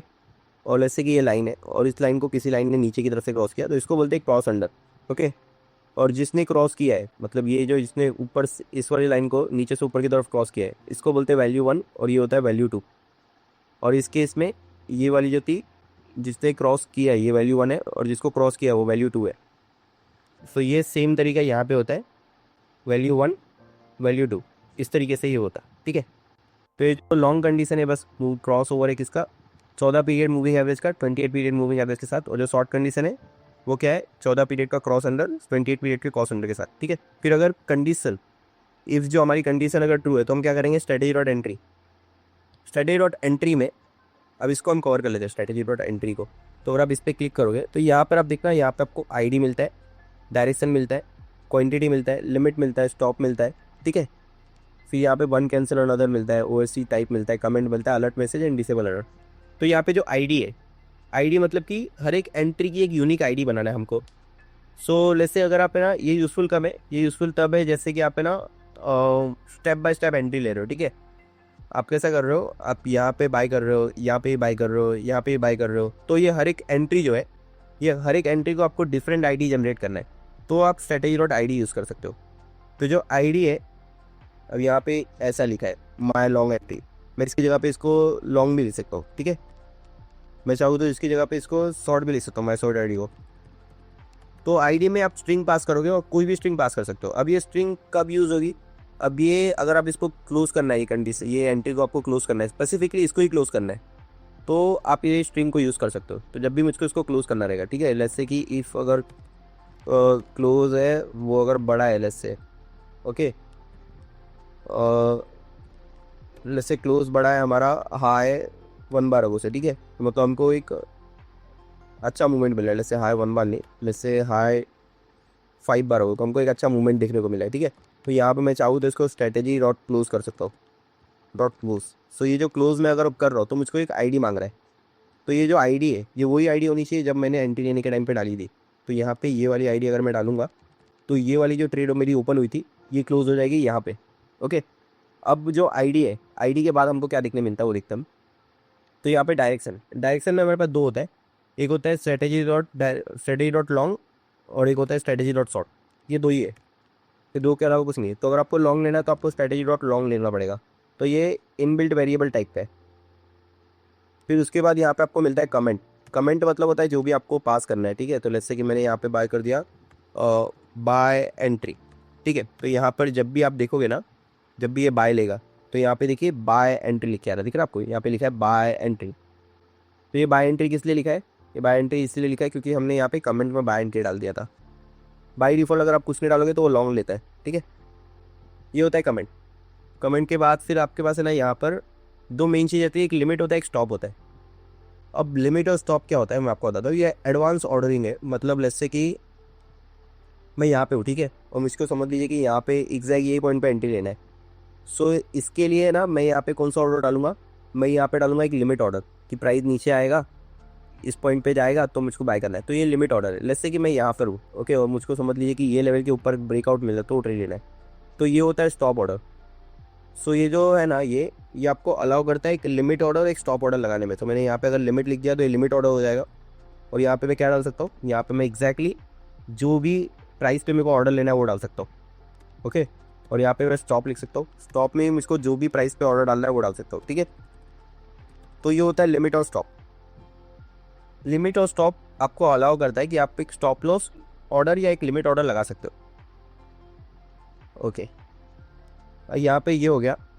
अब उसके बाद है ना, यहाँ पे आप देखोगे तो ये जो है ना one cancel another O C A name and O C A type, ये कुछ ये थोड़ा कॉम्प्लिकेटेड लगेगा आपको, ओके, और ये इतना इंपॉर्टेंट भी नहीं है अभी फ़िलहाल के लिए।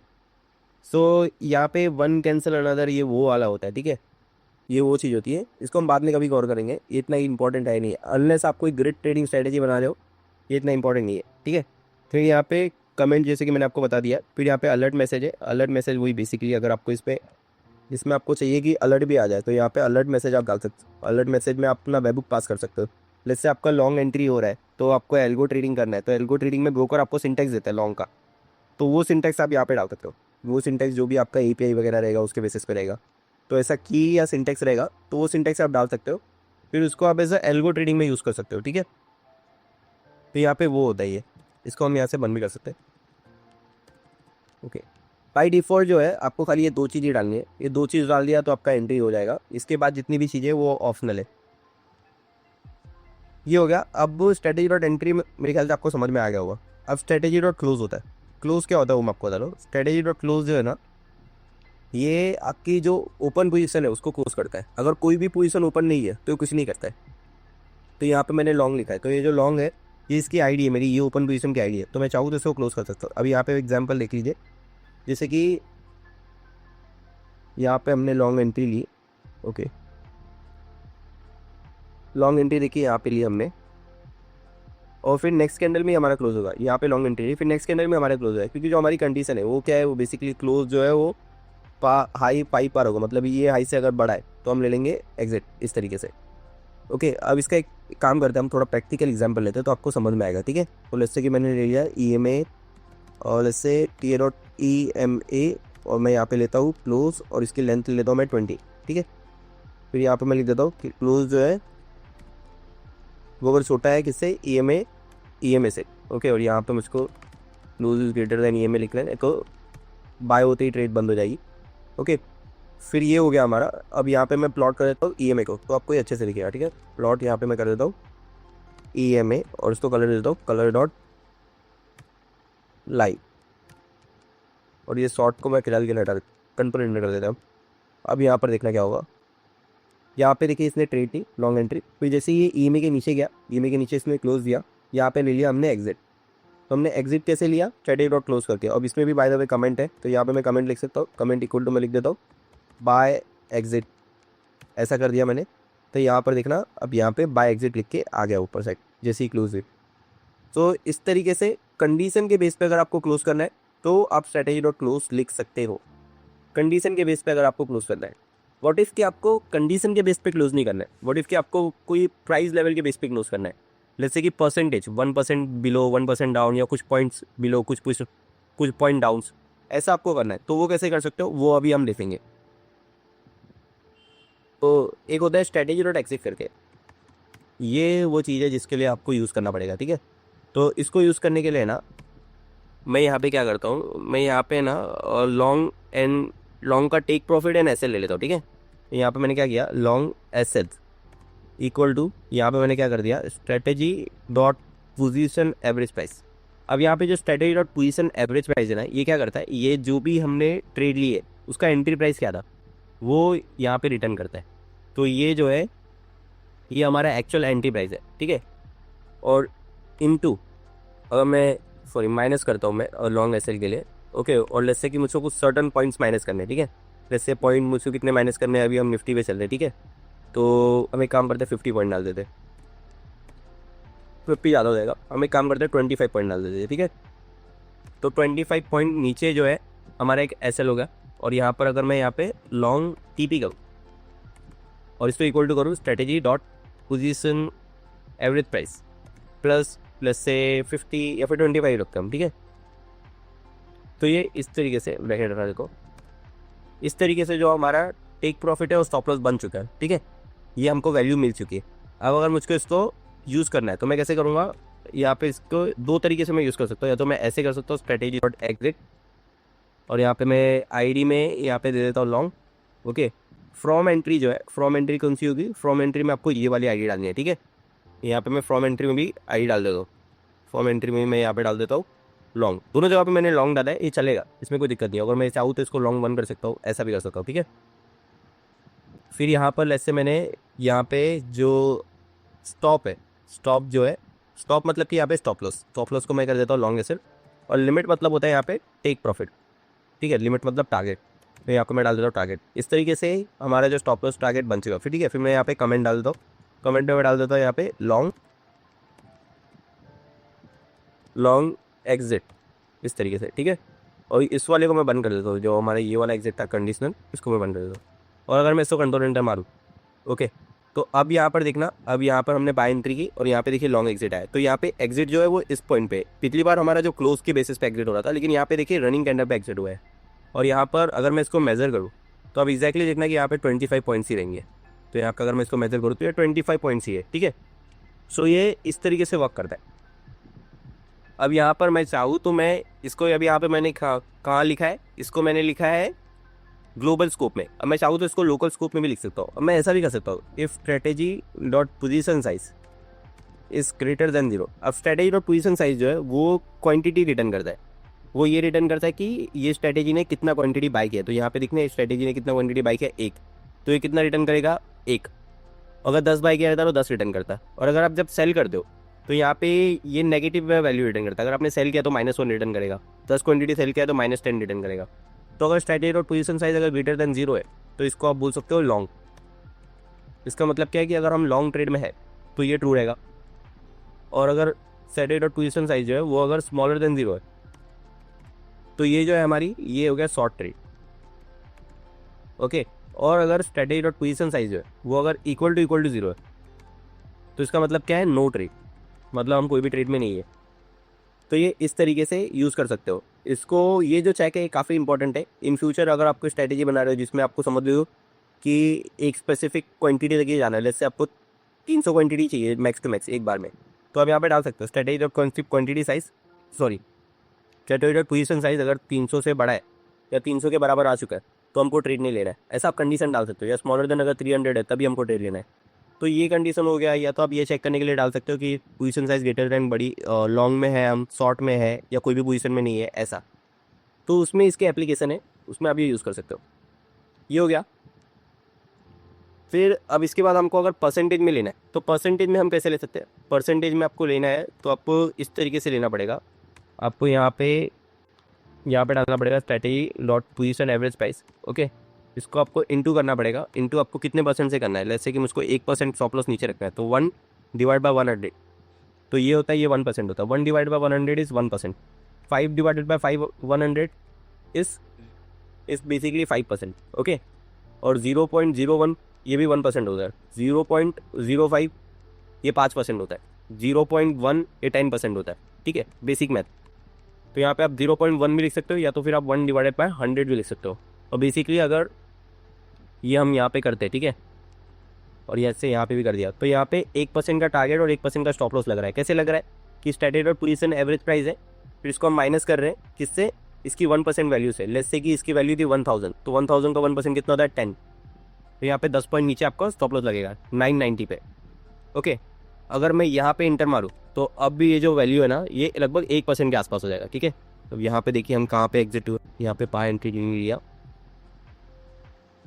ओके, और यहाँ पे देखिए हम इतना नीचे जाके लॉन्ग एग्जिट हुए। ठीक है, हमने यहाँ पे एंट्री ली, यहाँ पे एंट्री ली, और हमने यहाँ पे जाके एग्जिट लिया। ठीक है, अब हमको चेक करना पड़ेगा कि ये जो एग्जिट है ये सही है या नहीं। तो यहाँ पे मैं मेज़र पे गया। यहाँ पे मेज़र पे जाने के बाद यहाँ पर आप देखना एग्जैक्टली हमने 1% पे ही हमारा एग्जिट हुआ है। ठीक है, यहाँ पे 1% का हमारा स्टॉप लॉस लग गया है। व्हाट इफ़ कि मुझको कोड में बार बार जाके इसको चेंज नहीं करना है, मुझको इसको और मैं चाहूँ कि सेटिंग में से ही डायरेक्टली चेंज करना चाहूँ, तो मैं यहाँ पे लिख सकता हूँ। मैं यहाँ पे लिख सकता हूँ लॉन्ग एस एल। ओके, एक और long S L let's say PEC, इसको मैं इनपुट बना देता हूँ, और input dot int let's say float कर दिया मैंने। फ्लोट करने के बाद लेट्स से बाय डिफॉल्ट इसको मैंने 1 कर दिया। ओके, और टाइटल में मैंने यहाँ पे डाल दिया वैसे लॉन्ग SL PEC, और उसको मैंने डाल दिया। ओके, यहाँ पे स्पेलिंग सही कर देते हैं। फिर इसके बाद मैंने इसको बस कॉपी कर लिया और नीचे साइड में पेस्ट कर दिया, और लॉन्ग यहाँ पे TP डाल दिया, और यहाँ पे भी TP डाल दिया। ओके, पी जो वैल्यू है इसको मैंने यहाँ पे डाल दिया, लॉन्ग P इसको मैंने यहाँ पे डाल दिया लॉन्ग SL को, और इसको मैंने लॉन्ग टेक प्रॉफिट को यहाँ पे डाल दिया। ठीक, अब मेरा जो लॉन्ग टेक प्रॉफिट और लॉन्ग एग्जिट हो गया ना, वो अब यहाँ पे सेटिंग्स के अंदर आ गया है। ठीक है, तो मैं सेटिंग से इसको इनपुट्स में जाके चेंज कर सकता हूँ। जैसे कि मैं इसको यहाँ पे इसको 0.25 करना है। ओके, और इसको भी मुझको करना है 0.25। सो अब जो मेरा लॉन्ग एग्जिट वगैरह है वो चेंज हो गया। अब देखिए यहाँ पे हम एग्जिट हो रहे हैं अभी। तो ये इस तरीके से वर्क करता है। तो इस तरीके से आप long exit and long take profit कर सकते हो। Point base and percentage base दोनों मैंने आपको बता दिया। इस तरीके से शॉर्ट में भी आपको यही चीज़ करनी है, बस प्लस की जगह पे माइनस कर देना है, क्योंकि शॉर्ट में जो टारगेट होता है वो नीचे की तरफ होता है। ओके, सो ये होता है स्ट्रेटेजी, और आपको आई होप आपको समझ में आएगा स्ट्रेटेजी और एंट्री क्या होता है, एग्जिट क्या होता है। अब यहाँ पे इसके कुछ पैरामीटर्स भी होते हैं। यहाँ पे अगर आपको क्वांटिटी देखना है, ठीक है, तो आप यहाँ पे इक्विटी रहता है, strategy dot equity. Initial capital है, यहाँ पर इनिशियल कैपिटल करके होता है, वो आप डाल सकते हो। मार्जिन डाल सकते हो, आपको जो भी चीज़ें डालनी है वो डाल सकते हो। और ये आप यहाँ से पढ़ भी सकते हो, स्ट्रेटेजी कंट्रोल की दबाओगे तो यहाँ पे ये आ जाएगा। तो इसके सारे पैरामीटर्स आप पढ़ सकते हो। ठीक है, और अगर आपने अंदर से नहीं डाला है तो आप बाहर से भी चेंज कर सकते हो, सेटिंग में जाके यहाँ पर प्रॉपर्टीज़ में। ये सब कुछ आप चेंज कर सकते हो, ठीक है। सो अब हम देख लेते हैं अलर्ट्स क्या होता है। सो बेसिकली जो अलर्ट्स होते हैं ना, वो आपको अलाउ करते हैं कि आपकी कंडीशन जब भी ट्रू हो तो उस केस में आपको मोबाइल पे मैसेज आ जाए, या फिर आपको ईमेल आ जाए, या फिर आपको डेस्कटॉप पे नोटिफिकेशन आ जाए। सो वैसा आपको कुछ चाहिए तो उसमें अलर्ट्स यूज़ होते हैं। एज वेल एज अगर आप एल्गो ट्रेडिंग कर रहे हो, आप अपने ब्रोकर में ऑर्डर भेजना चाहते हो, तो वो भी आप अलर्ट्स के थ्रू भेज सकते हो। सो पाइनस्क्रिप्ट में अलर्ट्स करने के 2 तरीके होते हैं, ठीक है। तो यहाँ पे एक होता है अलर्ट फंक्शन होता है, और एक यहाँ पे होता है अलर्ट कंडीशन। दोनों में क्या फ़र्क होता है मैं आपको बताता हूँ, ठीक है। तो लेट्स से कि हमारी जो अलर्ट कंडीशन है काफ़ी सिंपल है, हम रखेंगे एक बुलिश कैंडल है, ठीक है। तो बुल कैंडल लिख देते हैं हम, ठीक है। तो यहाँ पे क्लोज अगर ग्रेटर देन ओपन है तो मतलब हमारे पास एक बुलिश कैंडल है, ठीक है। अगर हमारे पास एक बुलेट कैंडल है तो यहाँ पे अगर मैंने इफ़ लिखा, इफ़ बुल कैंडल अगर मैंने किया, तो यहाँ पे अलर्ट जो है इसको मैं ले सकता हूँ, और यहाँ पे मैं अलर्ट में डाल देता हूँ let's say bullish candle, okay. फिर यहाँ पे एक और होता है फ्रीक्वेंसी। फ्रीक्वेंसी का मतलब ये होता है कि आपको अलर्ट कब चाहिए, कब चाहिए। फ्रीक्वेंसी डॉट और लिखा है, मतलब जब भी आपके पास बुलिश कंडीशन हो और अगर कैंडल रनिंग भी चल रही है, ठीक है, तो आपको अलर्ट पे अलर्ट आता रहेगा। फ्रीक्वेंसी वंस पर बार मतलब कि रनिंग कैंडल पे आपको एक ही बार अलर्ट आएगा। फॉर एग्जांपल अगर हम कोई रनिंग मार्केट में चलते हैं, ओके, तो इससे ओके फॉरेक्स चालू है, ठीक है। तो यहाँ पर जैसे कि ये जो कैंडल है रन कर रही है, ठीक है। तो क्योंकि ये कैंडल रन कर रही है, और अगर ऐसे कैंडल ग्रीन होती तो आपको हर टिक पे आपको अलर्ट आता रहता अगर आपने फ्रीक्वेंसी डॉट ऑल यूज़ किया होता, ठीक है। और अगर वहीं पे आपने frequency alert dot frequency once per bar दिया होता तो आपको एक कैंडल पे एक ही बार मिलता। तो मतलब समझ लो यहाँ पे अगर ये ग्रीन होती तो मुझको एक बार मिलती, और उसके बाद ये कैंडल क्लोज हो जाए या इस कितना भी ग्रीन दिखता रहे, वहाँ पे मुझको कुछ भी अलर्ट नहीं मिलते।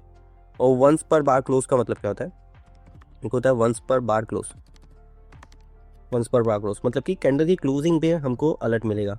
तो आपको यूज़ कौन सा करना है, आपको यूज़ करना है वंस पर बार क्लोज। तो आपको यही वाला यूज़ करना है, ये बात ध्यान रखना आपको, ओके।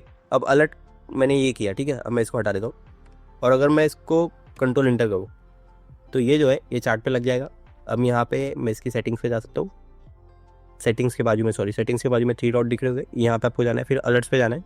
अलर्ट पे जाने के बाद यहाँ पर आपका जो अलर्ट है वो सेक्शन आ जाएगा। अब यहाँ पर आप ध्यान से देखना कि यहाँ पे क्या लिखा है, ये जो है ना कंडीशन, यहाँ पे देखिए एनी अलर्ट फंक्शन कॉल, ऐसा आपको दिख रहा है, ठीक है, एनी अलर्ट फंक्शन कॉल।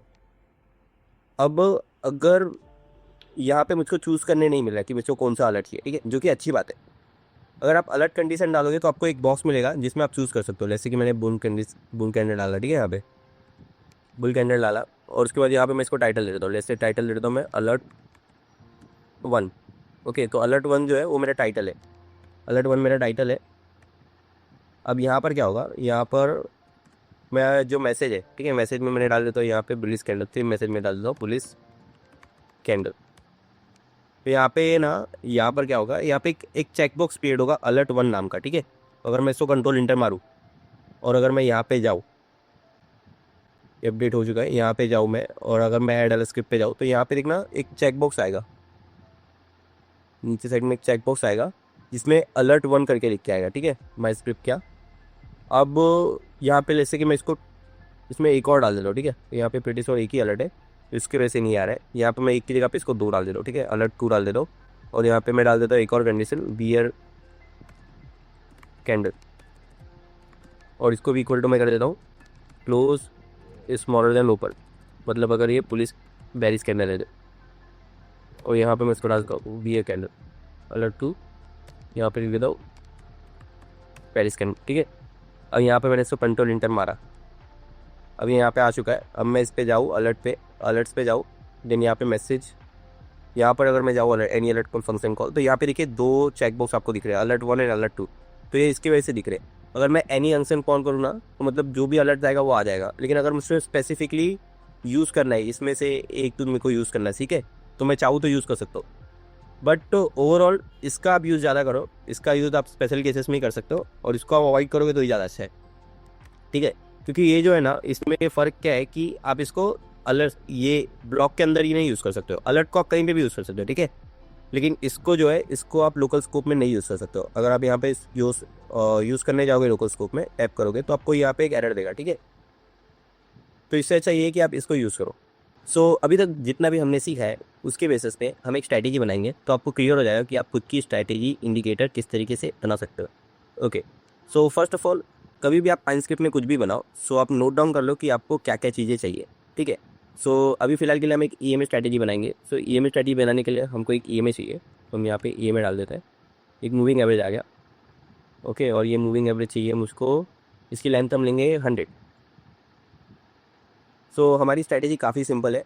हम देखेंगे कि अगर जो मूविंग एवरेज है, क्लोज और मूविंग एवरेज का क्रॉस ओवर होता है, ठीक है।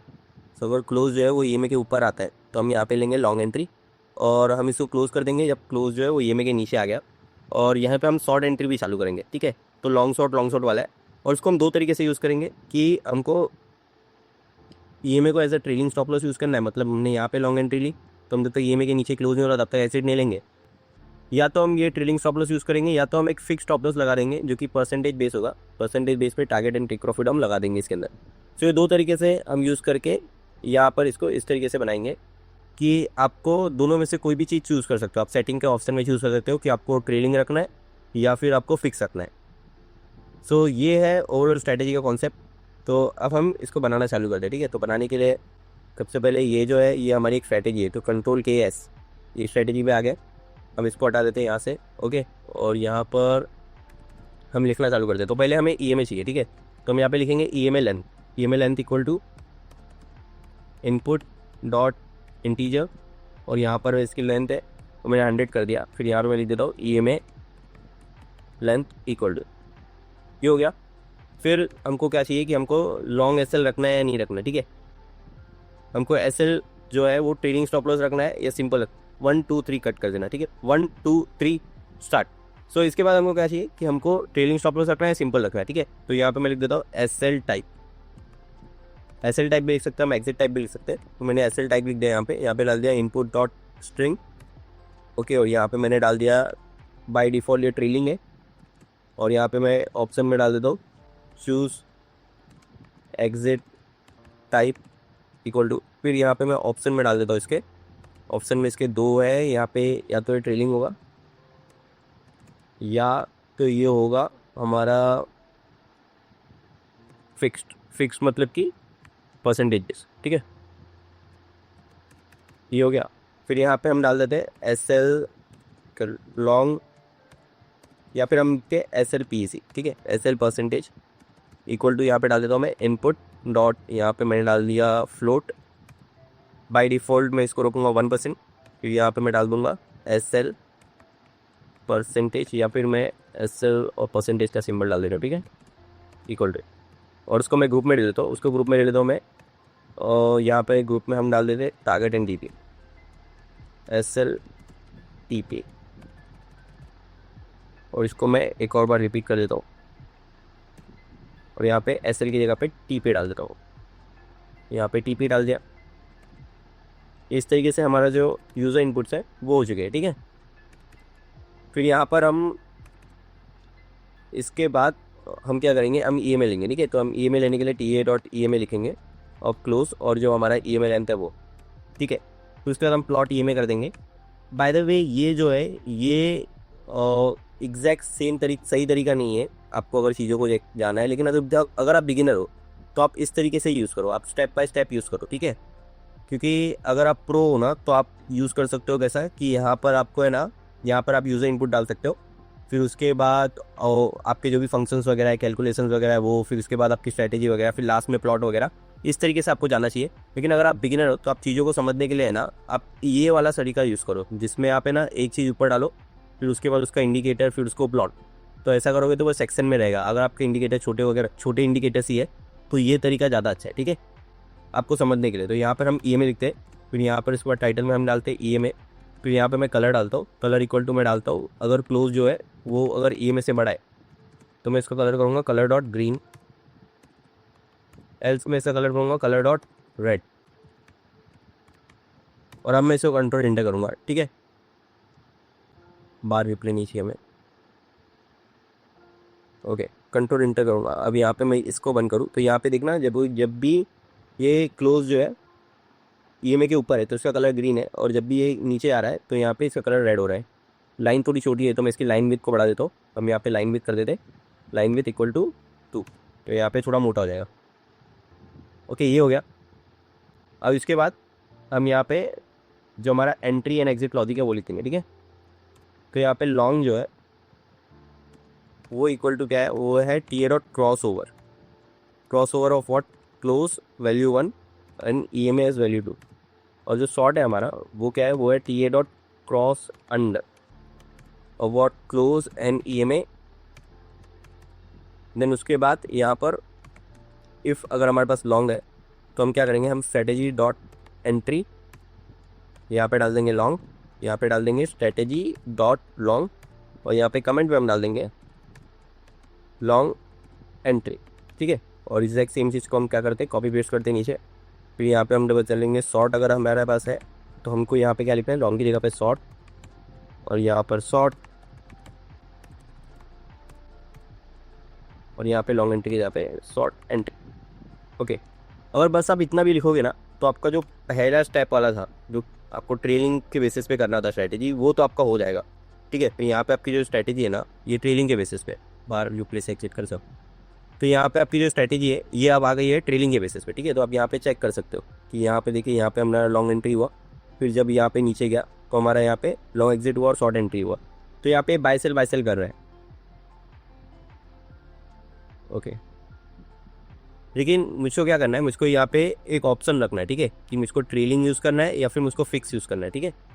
तो इस तरीके से अगर मुझको करना है तो मैं यहाँ पे क्या लिखूँगा, यहाँ पे हम कुछ चीज़ें लिखेंगे। यहाँ पे जैसे कि हम लिखेंगे वार, हम यहाँ पे कुछ ऐसा लिखेंगे long S L, okay, equal to, जैसे कि हमने पहले ये देखा है, strategy dot position average price into जो भी, सॉरी इंटू नहीं, minus strategy dot position average price into यहाँ पे क्या होगा, यहाँ पे जो भी लॉन्ग एस एल परसेंटेज है हमारा, ठीक है, S L P E C divide by क्या आएगा 100, इस तरीके से।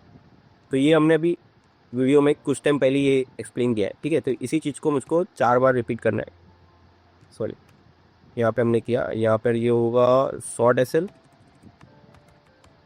यहाँ पर ये होगा लॉन्ग टी पी, यहाँ पर ये होगा short S L, short T P, sorry short T P. और यहाँ पर क्या होगा, लॉन्ग के टेक प्रॉफिट के केस में हम प्लस करेंगे, ठीक है। और यहाँ पे एस एल की जगह पे क्या आएगा, यहाँ पे आएगा T P P C, T P percentage. और यहाँ पे शॉर्ट में जब हमारा एस एल है ऊपर की साइड में रहेगा तो यहाँ पर इस तरीके से आएगा, और शॉर्ट में जो हमारा टेक प्रॉफिट है वो नीचे की तरफ से रहेगा, यहाँ पे आएगा टी पी पी सी, इस तरीके से। तो हमारे जो लॉन्ग शॉर्ट टेक प्रॉफिट ये लेवल्स वगैरह है ये बन चुके हैं, ठीक है। अब ये लेवल को हमको एक्टिवेट कब करना है, इफ़ जो हमारा ये वाला वेरिएबल है, ठीक है, एस एल टाइप, अगर एस एल टाइप जो है, एस एल टाइप जो है ठीक है, एस एल टाइप जो है अगर वो इक्वल टू है किसके, फिक्स्ड के। अगर एस एल टाइप हमारा फिक्स्ड है तो ये चीज़ें हम यूज़ करेंगे। फिर हम चेक करेंगे इफ़ अगर स्ट्रैटेजी डॉट पोजीशन साइज अगर ग्रेटर देन 0 है, देन उस केस में हम क्या करेंगे, strategy dot exit based on what, किस, इसको आईडी दे देते हैं हम लॉन्ग, और यहाँ पर फ्रॉम एंट्री में क्या देंगे हम लॉन्ग, जो कि हमारी ये वाली आईडी है फ्रॉम एंट्री में। फिर इसके बाद जो हमारा लिमिट और टेक प्रॉफिट है, लिमिट इक्वल टू क्या होगा हमारा लॉन्ग टी पी, और जो हमारा स्टॉप होगा वो क्या होगा लॉन्ग एस एल। कमेंट में इसको हम लिख देते हैं लॉन्ग फिक्स्ड एग्जिट, इस तरीके से। और शॉर्ट में if strategy dot position size अगर स्मॉलर देन 0, मतलब कि हम शॉर्ट ट्रेड में, देन हम क्या करेंगे, strategy dot exit of long, sorry short, फिर यहाँ पे लिखेंगे फ्रॉम एंट्री में भी सेम चीज शॉर्ट, और यहाँ पर हम जो लिमिट है लिमिट में डाल देंगे शॉर्ट टेक प्रॉफिट, और जो हमारा स्टॉप है इसमें डाल देंगे शॉर्ट एस एल्स। ये हो गया, हम कमेंट रहना बाकी हो गया। कमेंट में हम लिख देंगे शॉर्ट फिक्स एग्जिट, इस तरीके से। अब यहाँ पर ये हमारा हो चुका है, ठीक है। तो अब जब एस एल टाइप जो है अगर वो फिक्स्ड है, तो एस एल टाइप तो हमने यहाँ पे ट्रेडिंग लिया है, अगर फिक्स्ड रहेगा तो हम इस तरीके से एग्जिट करेंगे, ठीक है। सो हम इसको टेस्ट कर लेते हैं। तो यहाँ पर जैसे हम सेटिंग में जाएंगे, इनपुट्स में जाएंगे, इनपुट में जाने के बाद ट्रेलिंग है, ट्रेलिंग को हमने फिक्स जैसे ही किया, ठीक है। तो यहाँ पर आप देखना कि अब इसके रिजल्ट बदल चुके हैं, ठीक है। अब यहाँ पे हमने लॉन्ग एंट्री ली और जैसे ही 1% के ऊपर गया हमने लॉन्ग एग्जिट ले लिया, तो अब इसके जो रिजल्ट है वो आपको अलग तरीके से दिखेंगे, ठीक है। सो ये था हमारा एक स्ट्रैटेजी का कॉन्सेप्ट। तो यहाँ पे हमने एक स्ट्रैटेजी भी बना ली है, ठीक है। अब यहाँ पर हम कुछ चीज़ें करते हैं जिससे आपको अच्छे से और समझ में आएगा, ठीक है। अब मुझको इसको प्लॉट भी करना है। अब मुझको ये नहीं समझ में आ रहा है कि ये यहाँ पे जैसे मैंने लॉन्ग एंट्री ली, ठीक है, लेकिन मुझको ये समझ में नहीं आ रहा है कि टारगेट लेवल ये था। तो मैं चाहता हूँ कि टारगेट लेवल प्लॉट हो। टारगेट लेवल को अगर मुझको प्लॉट करना है, एंट्रीज को मुझको प्लॉट करना है, तो प्लॉट करने के लिए मैं यहाँ पे प्लॉट फंक्शन का यूज़ कर सकता हूँ। मैं यहाँ पे कैसे प्लॉट करूँगा, मैं अगर strategy dot position size, okay, अगर ग्रेटर देन 0 है तो मैं यहाँ पे क्या प्लॉट करूँगा, लॉन्ग एसएल। एल्स में क्या करूँगा, उसको चाहिए एनए, ओके, और मैं इसको टाइटल में दे दूँगा लॉन्ग एसएल, और मैं इसको कलर में दे दूँगा colour equal to colour dot free, इस तरीके से। और मैं यही सेम चीज़ अगर मैं 4 बार रिपीट करूँ, ओके, लॉन्ग टेक प्रॉफिट के लिए लॉन्ग टीपी, यहाँ पे मैं टीपी डाल दिया, यहाँ पे टीपी डाल दिया, और एसएल का कलर मुझको यहाँ पे रेड दिखना चाहिए, यहाँ पे रेड कर दिया, ओके। फिर यहाँ पे स्मॉलर दिन के लिए करना है मुझको, तो स्मॉलर दिन के लिए मैं गया, यहाँ पर लॉन्ग की जगह पे क्या आएगा, यहाँ पे शॉर्ट आएगा, शॉर्ट, ठीक है। फिर यहाँ पे मैं क्या डालूंगा, यहाँ पे शॉर्ट डालूंगा, शॉर्ट टाइटल में शॉर्ट टीपी, और यहाँ पर इसका कलर जो है मैं रेड कर लूँगा। अगर मैं जैसे ही ये करता हूँ, ठीक है, तो आप देखना यहाँ पर आपको लाइन ड्रॉ की हो जाएगी, ठीक है। बार रिप्लेस से मुझको एग्जिट करना है, ओके। अब यहाँ पर आप देखना इसको लाइन स्ट्रोक होकर दिख जाएगी, लेकिन आपको अगर ध्यान से देखोगे तो आपको देखिए ये लाइन कुछ ज़्यादा अजीब दिख रही है, ठीक है। ये ऊपर नीचे इस तरीके से जा रही है। ये इस तरीके से इसीलिए जा रही है कि जब हम इसको प्लॉट कर रहे हैं ना, तो ये जो प्लॉट जो है ना वो एक लाइन स्टाइल ले रहा है, ठीक है। अब ओवरऑल ये किस तरीके से वर्क कर रहा है वो भी हम समझ लेते हैं। तो यहाँ पे देखना, जब मैं इसको प्लॉट कर रहा हूँ तो मैं इसको प्लॉट किस तरीके से कर रहा हूँ, अगर पोजीशन साइज ग्रेटर देन 0 है तो मैं चाहता हूँ कि लॉन्ग प्लॉट हो, नहीं तो कुछ भी प्लॉट लाओ, और उसको मैंने कलर दे दिया वैसे, ओके। और सेम तरीके से मैंने बाकी सब में भी कर दिया। अब यहाँ पर है ना, ये जो प्लॉट है ये आपस में जुड़े हुए रहते हैं, मतलब ये जो लाइन है ना ये आपस में जुड़ती है, टच होते हैं, लेकिन मैं नहीं चाहता कि ये टच हो। जो प्लॉट का स्टाइल होता है ना बाय डिफॉल्ट लाइन होता है, तो उसकी वजह से ना जो लाइन्स होती है वो आपस में टच होती है, लेकिन हमको इसको लाइन ब्रेक करना है, अगर हमको इसको फिक्स करना है तो, ठीक है। तो मैं यहाँ पे जाऊँगा, यहाँ पे मैं लिखूँगा स्टाइल इक्वल टू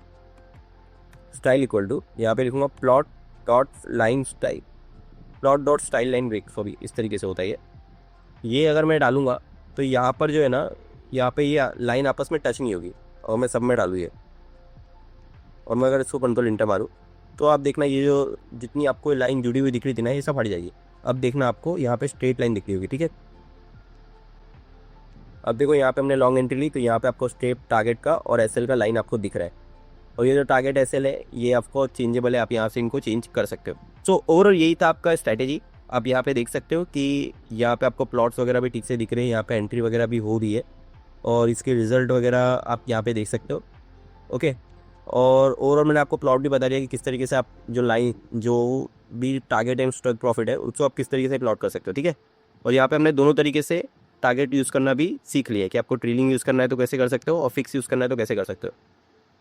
सो अगर आपने वीडियो को एंड तक देख लिया है तो आपको काफ़ी हद तक समझ में आ चुका होगा, लेकिन ये सिर्फ इतना नहीं है, इसके अलावा भी पाइनस्क्रिप्ट में बहुत कुछ है, ओके। उसके लिए मेरे यूट्यूब चैनल पे काफ़ी सारे वीडियो आप वो देख सकते हो, और अगर आपको इसको और अच्छे से पढ़ना है तो इसका डॉक्यूमेंटेशन है, इसके लिए बस आप कंट्रोल इस पर दबाओ, कंट्रोल क्लिक, और आपको ये मिल जाएगा। तो ये डॉक्यूमेंटेशन जो है ना ये काफ़ी यूज़फुल होगा। और नहीं तो आप गूगल पे सर्च मार सकते हो पाइनस्क्रिप्ट रेफरल मैनुअल, वो भी आप सर्च करोगे तो वो आपको ये मिल जाएगा, ठीक है। पाइनस्क्रिप्ट रेफरल मैनुअल अगर आपने सर्च किया ना, पाइनस्क्रिप्ट रेफरल मैनुअल अगर आपने सर्च किया तो आपको ये मिल जाएगा, और यहाँ पर ये वेबसाइट पे ना आपको सारी डिटेल वगैरह इसकी मिल जाएगी कि किस तरीके से क्या वर्क करता है। और ये वर्जन 5 है, यहाँ पे आपको दिख रहा होगा, तो यहाँ पे इसको वर्जन 6 कर देना, ठीक है।